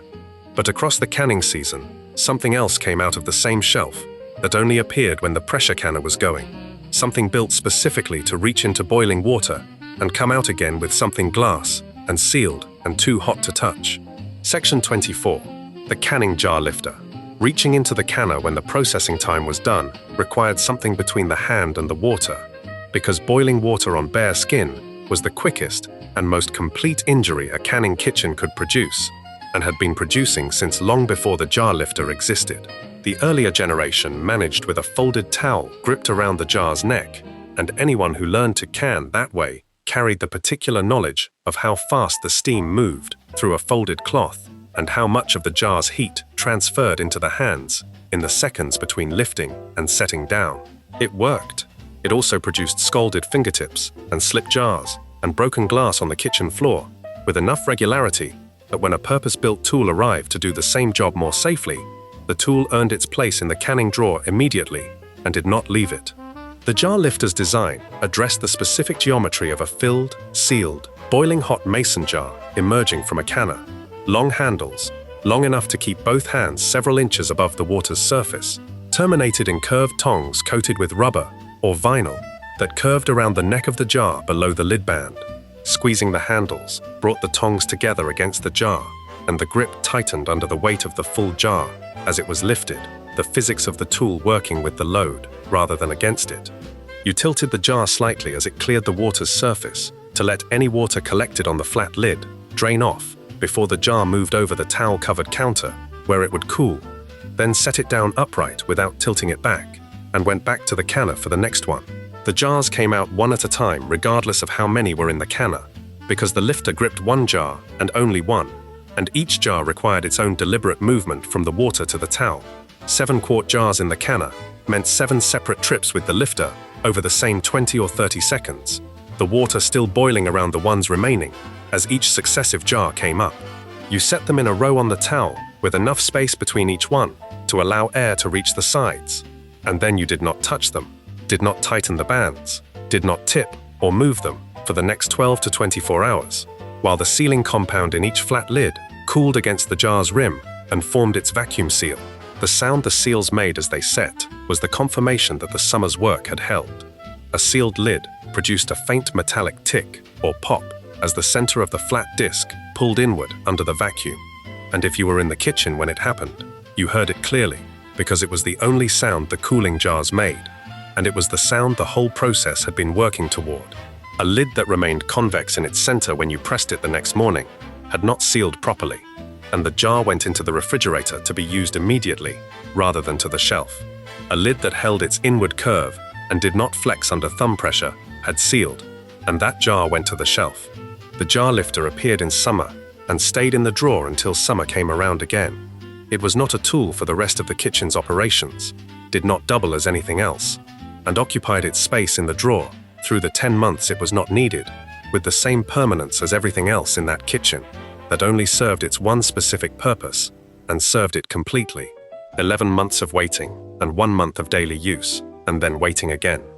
That was the rhythm of that drawer and everything in it. Before we move on, if you're enjoying this analysis, please consider subscribing. It helps the channel tremendously. That lifter went back in the drawer when the canning season closed and waited for the next summer's work. But somewhere else in that kitchen, something else stored through the year was made of open fabric rather than metal. Something that did its work by letting most of what touched it pass through while holding back exactly what needed to be held. Section 25. The cheesecloth purple juice came through it first. Then the color deepened as the cooked fruit gave up more of what it had held, and then it lightened slightly toward the end as the last liquid worked its way through the weave. And the whole process took most of a night and required no attention from anyone, because gravity was doing all the work, and interrupting it produced cloudy jelly rather than clear. The bag hung from a hook or from a wooden spoon laid across the top of a bowl, and the cooked mash of muscadines or wild plums or blackberries sat inside it and dripped at whatever rate the weave allowed. And in the morning, the bowl held the strange juice that would become jelly, and the bag held the spent solids that would not. The juice in the bowl was clear, the way nothing squeezed through the bag could have been clear. Squeezing pressed pulp through the cloth along with the juice, and pulp was the thing the cloth was there to hold back. You did not squeeze the jelly bag, you waited. The cloth took its name from its oldest kitchen use, which was separating the solid curds from the liquid whey in cheesemaking, and that name had stuck so thoroughly that the loosely woven cotton gauze was called cheesecloth, regardless of what it was being used for in any given kitchen on any given morning. By the mid-1800s, mechanized weaving mills in New England were producing it in commercial quantities, and it had moved from a cheese-making specialty item to a general kitchen supply, sold by the yard from dry goods stores, alongside the flour sack material and the muslin. A farmhouse kitchen that was doing all the things a farmhouse kitchen did had cheesecloth the way it had salt and baking powder, as a consumable that ran out and was replaced without much ceremony. In a black farmhouse kitchen through the 1960s, the cheesecloth earned its place through sheer variety of application. The jelly bag at fruit harvest time was one use, requiring the coarser weave that let juice through quickly. Straining rendered lard required the same setup, but a finer weave to catch the small solid bits that the fat had released during the rendering. Straining stock or pot liquor after the greens were done was another, the cloth catching the residual herb and meat fiber that the liquid did not need and the cook did not want in the finished dish. A piece draped loosely over rising bread dough kept flies off the dough while still allowing it to breathe, serving the same function as the pie safe's punched tin panels, but without requiring a cabinet. Another piece wrapped around the butter after churning helped press out the remaining buttermilk during the kneading process. For the jelly specifically, there was a season to it, and a sequence that the cheesecloth anchored. Late summer and early fall in the rural south brought the muscadines and the wild plums, and whatever else the hedgerows and the kitchen garden had given. And the making of jelly from those fruits was a concentrated several-day project that involved cooking the fruit down, hanging the bag, waiting for the straining, then cooking the juice again with sugar to the gel point. Families that did not make their own jelly could buy it at any grocery store by the 1960s, and the jelly making that required the cheesecloth bag and the overnight hang declined as the commercial alternative grew more affordable and more accessible. But in farmhouse kitchens that maintained the practice, the bag came down from its hook with the particular weight of a full night's work collected in the bowl below it, and the color of what had come through was worth the waiting. That cheesecloth let through what needed to come through and held back what needed to be held back, which was the whole of its usefulness stated plainly. But when fall's corn came in, something mechanical waited on the shelf that processed the harvest faster than any hand could manage it directly, cranked by the same motion that had run the meat grinder and the apple peeler through their own seasons. Section 26. The corn sheller. The ear went in dried and came out shelled in the same second the crank completed its first full revolution, the kernels dropping through into the bucket below, and the bare cob ejecting out the back in one continuous motion that left nothing on the machine to do again for that ear. You set the next ear in before the first cob had stopped moving, and the rhythm of it, the feed and the crank and the drop and the eject, was fast enough once you settled into it, that working through a bushel of dried corn felt like nothing compared to the hour or more the same bushel would have required by hand. Before the mechanical sheller, removing dried kernels from field corn meant pushing the thumb along each row and working the kernels loose by pressure, which stripped the thumbnail in the first 15 minutes and left both hands sore for the day. The machine did the same work through cast iron teeth that felt nothing about it. Lester Dennison of Middlesex County, Connecticut, received a patent in August 1839 for the first freestanding hand-operated corn sheller capable of separating kernels cleanly from the cob in a continuous mechanical process. The design that followed in the 1840s improved on Dennison's concept by adding a mechanism that ejected the bare cob out a separate opening while the shelled kernels fell through a different path into the collection vessel below, separating the two products automatically rather than requiring the operator to sort them afterward. Asahel Huntington Patch, born in Massachusetts in 1825 and eventually working out of Clarksville, Tennessee, built on this principle with his Black Hawk corn sheller, one of the most widely distributed hand-crank shellers in American farming history, its cast-iron body and wooden handle appearing on farms across the country from the second half of the 19th century into the mid-20th. A Black Hawk from 1903 could still be doing its job in 1963 without any degradation of function, because cast-iron teeth working against dried corn kernels wore at a rate that took decades to matter. In a black farmhouse kitchen in the rural South through the 1960s, the corn sheller served two distinct purposes that rarely overlapped in the same kitchen on the same day. The smaller purpose was kitchen corn, field corn grown dry and intended to be shelled and then ground into cornmeal on a hand-grist mill for the household's own use, the meal going into cornbread and hoe cakes and grits and whatever else called for it that week. Freshly ground cornmeal from corn the household had grown and shelled itself had a flavor and a fat content that commercial cornmeal sold at the grocery store could not match, because the store cornmeal had the corn germ removed to extend its shelf life, and the removal of the germ removed the oil that carried most of the flavor. The household that ground its own cornmeal from freshly shelled corn was doing something qualitatively different from opening a bag of Aunt Jemima, and the cook who had lived with both versions knew which one was which. The larger purpose was livestock. Chickens ate shelled corn. The cobs that the sheller ejected went to the cook stove as kindling, because dried corn cobs caught fire easily and burned hot, and nothing in a farmhouse kitchen went to waste if it could be directed toward a use. Farmers also examined each ear as it went in, setting aside the best-looking ones as seed corn for the following year, because the selection of seed corn happened at this stage of the harvest rather than earlier.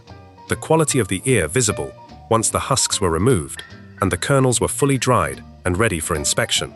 The sheller, in this sense, was not just a processing tool, but part of the whole management of the corn crop from one season into the next. Before we move on, if you're enjoying this analysis, please consider subscribing. It helps the channel tremendously. That sheller worked through whatever the harvest had given, and the corn became feed and meal and seed in the same afternoon's work. But on the other side of that kitchen, something as simple as any object in the room held the one thing everything else in that kitchen required more than anything the sheller could produce. Carried in from the well each morning before any of the other work had started. Section 27. The water bucket and dipper. What came in from the well each morning arrived in both hands. The weight of it distributed across the bail handle that cut into the fingers on a full pull if you were not paying attention to how you held it. The bucket was aluminum or galvanized steel in most farmhouse kitchens by the 1960s. Though wooden buckets had served longer in households that preferred how wood held the cold, the stave construction, and the swollen joints keeping the temperature lower than metal did through a summer morning. You set the bucket on the shelf or the low table near the kitchen door, hung the dipper on its nail, or rested it across the rim, and the household's water supply for drinking and cooking and washing hands was standing there, available to anyone who reached for the dipper, which was a long-handled aluminum or tin cup that held about half a pint and brought the water from the bucket to the mouth without requiring the whole bucket to be lifted or tilted. The dipper was communal by nature. The same dipper served every person in the household, guests included, and nobody thought of this as unusual because it had always been the arrangement, and the water was cold and clean and from the well, and the dipper was kept as clean as anything else in that kitchen. A guest who was offered the dipper was being offered the household's best, which was the well water itself, cold from depth and with the mineral quality that well water carried, and that no treated municipal supply ever quite replicated. Children who grew up drinking from that dipper and later moved to cities and encountered tap water, encountered something that was technically the same substance and practically a different thing. As late as 1940, only 55% of American homes had what the Census Bureau defined as complete plumbing, meaning hot and cold piped water, a bathtub or shower, and a flush toilet. Indoor plumbing followed the familiar path of every other American infrastructure improvement, beginning in cities, reaching prosperous neighborhoods before poor ones, and arriving in rural areas last. Within rural areas, black households in the South consistently waited longer for access than white households in the same counties, and sometimes the same roads, held back by the same deliberate inequities that had governed access to electricity and ice delivery and every other service that required someone with authority to decide who received it and when. There are communities in the Alabama Black Belt and the rural Virginia Tidewater where black families were still drawing water from wells into the 1990s and beyond, long after the infrastructure to provide running water had reached their neighbors. In the 1960s, the water bucket sat in farmhouse kitchens that had not yet been reached by rural water lines, and in farmhouse kitchens that simply had not yet added the interior plumbing that would have made it redundant even with a water supply available. Running water reached the kitchen faucet, and the bucket came off the shelf and went to the barn or was set aside. The shelf it had occupied for however many years became a shelf for something else, and the dipper went with it or was put in a drawer or was thrown out. And the particular ceremony of going to the well each morning and carrying the day's first water into the kitchen dissolved with it into nothing. The water that came from the well tasted different from the water that came from the faucet, and anyone who had grown up at the well understood this difference without being able to account for it chemically. Depth and rock, and the cold of the earth below the freeze line produced something specific, and the dipper transferred it from the bucket to the mouth in a single direct motion, with nothing between the water and the person drinking it, which was the whole of the object's function and the whole of its virtue. That bucket came in every morning before the rest of the kitchen started, and everything that happened in that kitchen afterward required what it held. But one more thing sat at a distance from the kitchen and ran not on well water, but on what the cow gave up twice a day, spinning fast enough to separate cream from milk in the time it would have taken to carry a second bucket from the well. Section 28. The cream separator. What the spinning bowl produced was a sustained high whir that settled into one pitch and stayed there once the speed had built to where the machine was working correctly, and reaching that pitch from a standing start took about a minute of steady cranking before the first milk went in. You did not put milk in too early. Milk introduced before the bowl had reached its operating speed came out the wrong spouts in the wrong ratios, and anything that came out wrong had to go back to the pigs rather than to the kitchen, which was the most efficient possible argument for getting the cranking right before the pouring started. When the sound was where it needed to be and the bowl was running correctly, you kept the crank moving at the same steady pace and tilted the fresh milk from the morning's milking into the opening at the top, and what happened inside the bowl happened fast and invisibly. The centrifugal force pulling the heavier skim milk outward against the bowl's walls, while the lighter cream collected at the center and found its own spout, and two different streams emerged from two different openings simultaneously, cream from one and skim milk from the other, each one going into its own waiting vessel below the machine. Gustave de Laval, a Swedish engineer, had been working on the centrifugal principle since reading about a German engineer's rotating drum experiment in a trade journal in 1877, and by 1879 he had refined the continuous flow design into something that could be manufactured and sold. His machine's innovation over earlier attempts was the constant flow, milk entering at the top without interruption, while the two separated products left continuously from below, rather than a batch process that required stopping and draining and refilling. The stacked conical discs inside the rotating bowl, a design refinement that came in the 1890s, increased the separation surface and the efficiency simultaneously. De Laval died in 1913, having filed 92 patents and founded 37 companies. But the cream separator was the invention that outlasted every other association with his name in the American farmhouse. The first American-made separator came from the Sharples Separator Company in the early 1880s.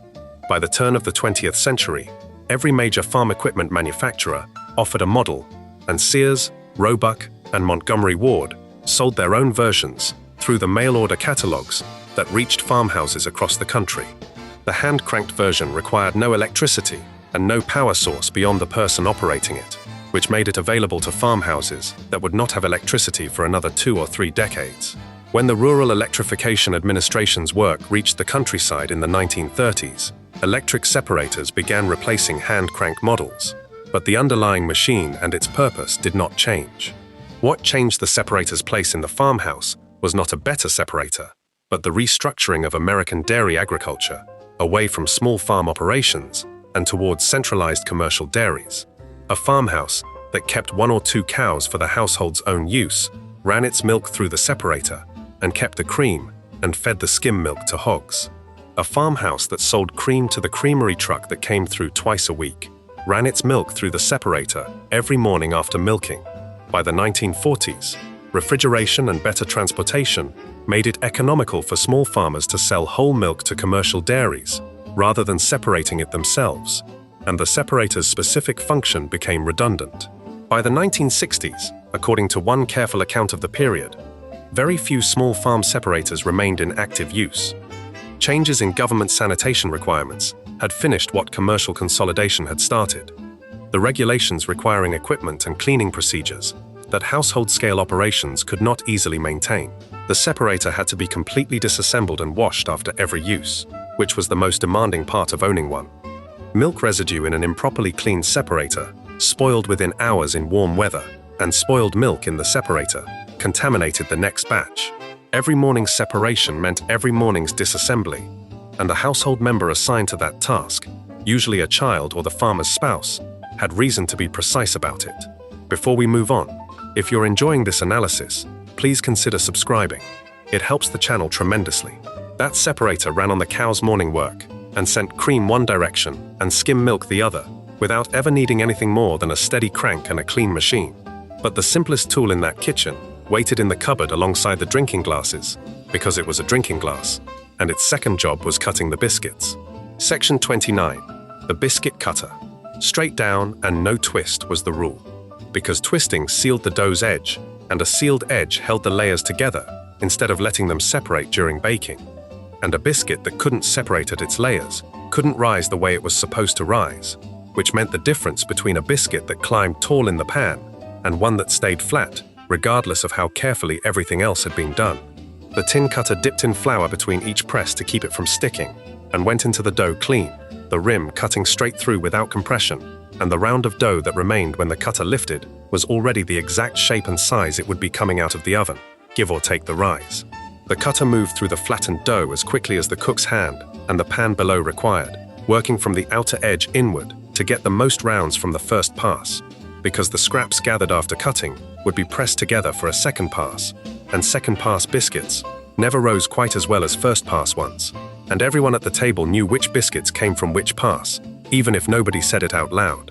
A tin biscuit cutter was a simple object to describe, and a specific object to own. A circle of thin tin rolled into a cylinder 2 to 2.5 inches in diameter, with a small handle pressed or soldered across the top. It cost almost nothing at the hardware store, and lasted as long as the tin remained unrusted, which with reasonable care and hand washing rather than soaking was a long time. The one that sat in the kitchen drawer in 1963 may well have been the same one that sat in that drawer in 1943 or earlier, because a tin biscuit cutter that did not rust had no mechanism by which to wear out. The drinking glass substituted when the cutter was not at hand, which happened in farmhouse kitchens that had been making biscuits by hand for generations, without ever buying a dedicated cutter at all. You found a glass with a rim of the right diameter, dipped the rim in flour, and pressed straight down into the dough. The glass worked because a glass rim was round and reasonably sharp at its edge, though bakers who had used both versions knew that the tin cutter's sharper edge produced a slightly cleaner cut than the glass's thicker rim, which tended to compress the dough slightly at the edge and limit the rise marginally. The difference was not enormous. The biscuits came out either way, but the cook, who had been cutting biscuits long enough to notice the difference, reached for the tin cutter first if it was available. Rebecca Sharpless, in her History of Southern Baking, published in 2020 as Grain and Fire, documented that it was the creativity and resourcefulness of black bakers that drove the development and spread of the drop biscuit and the rolled biscuit across the American South, adapting the basic butter flour liquid structure to what was available in any given kitchen at any given time. Lard when butter was not on hand, buttermilk when sweet milk was what the cow had given, a glass when the tin cutter was in the wrong drawer. The biscuit that arrived at the table was not the product of a recipe measured and followed, but of a body of knowledge applied to whatever the pantry held that morning, and the knowledge lived in the hands rather than in any written instruction. The scraps from the last cutting were not wasted. They were gathered and shaped by hand into larger, irregular rounds, sometimes called cat-head biscuits, named for their rough, uneven tops that bore no resemblance to the smooth, machine-cut rounds from the tin cutter.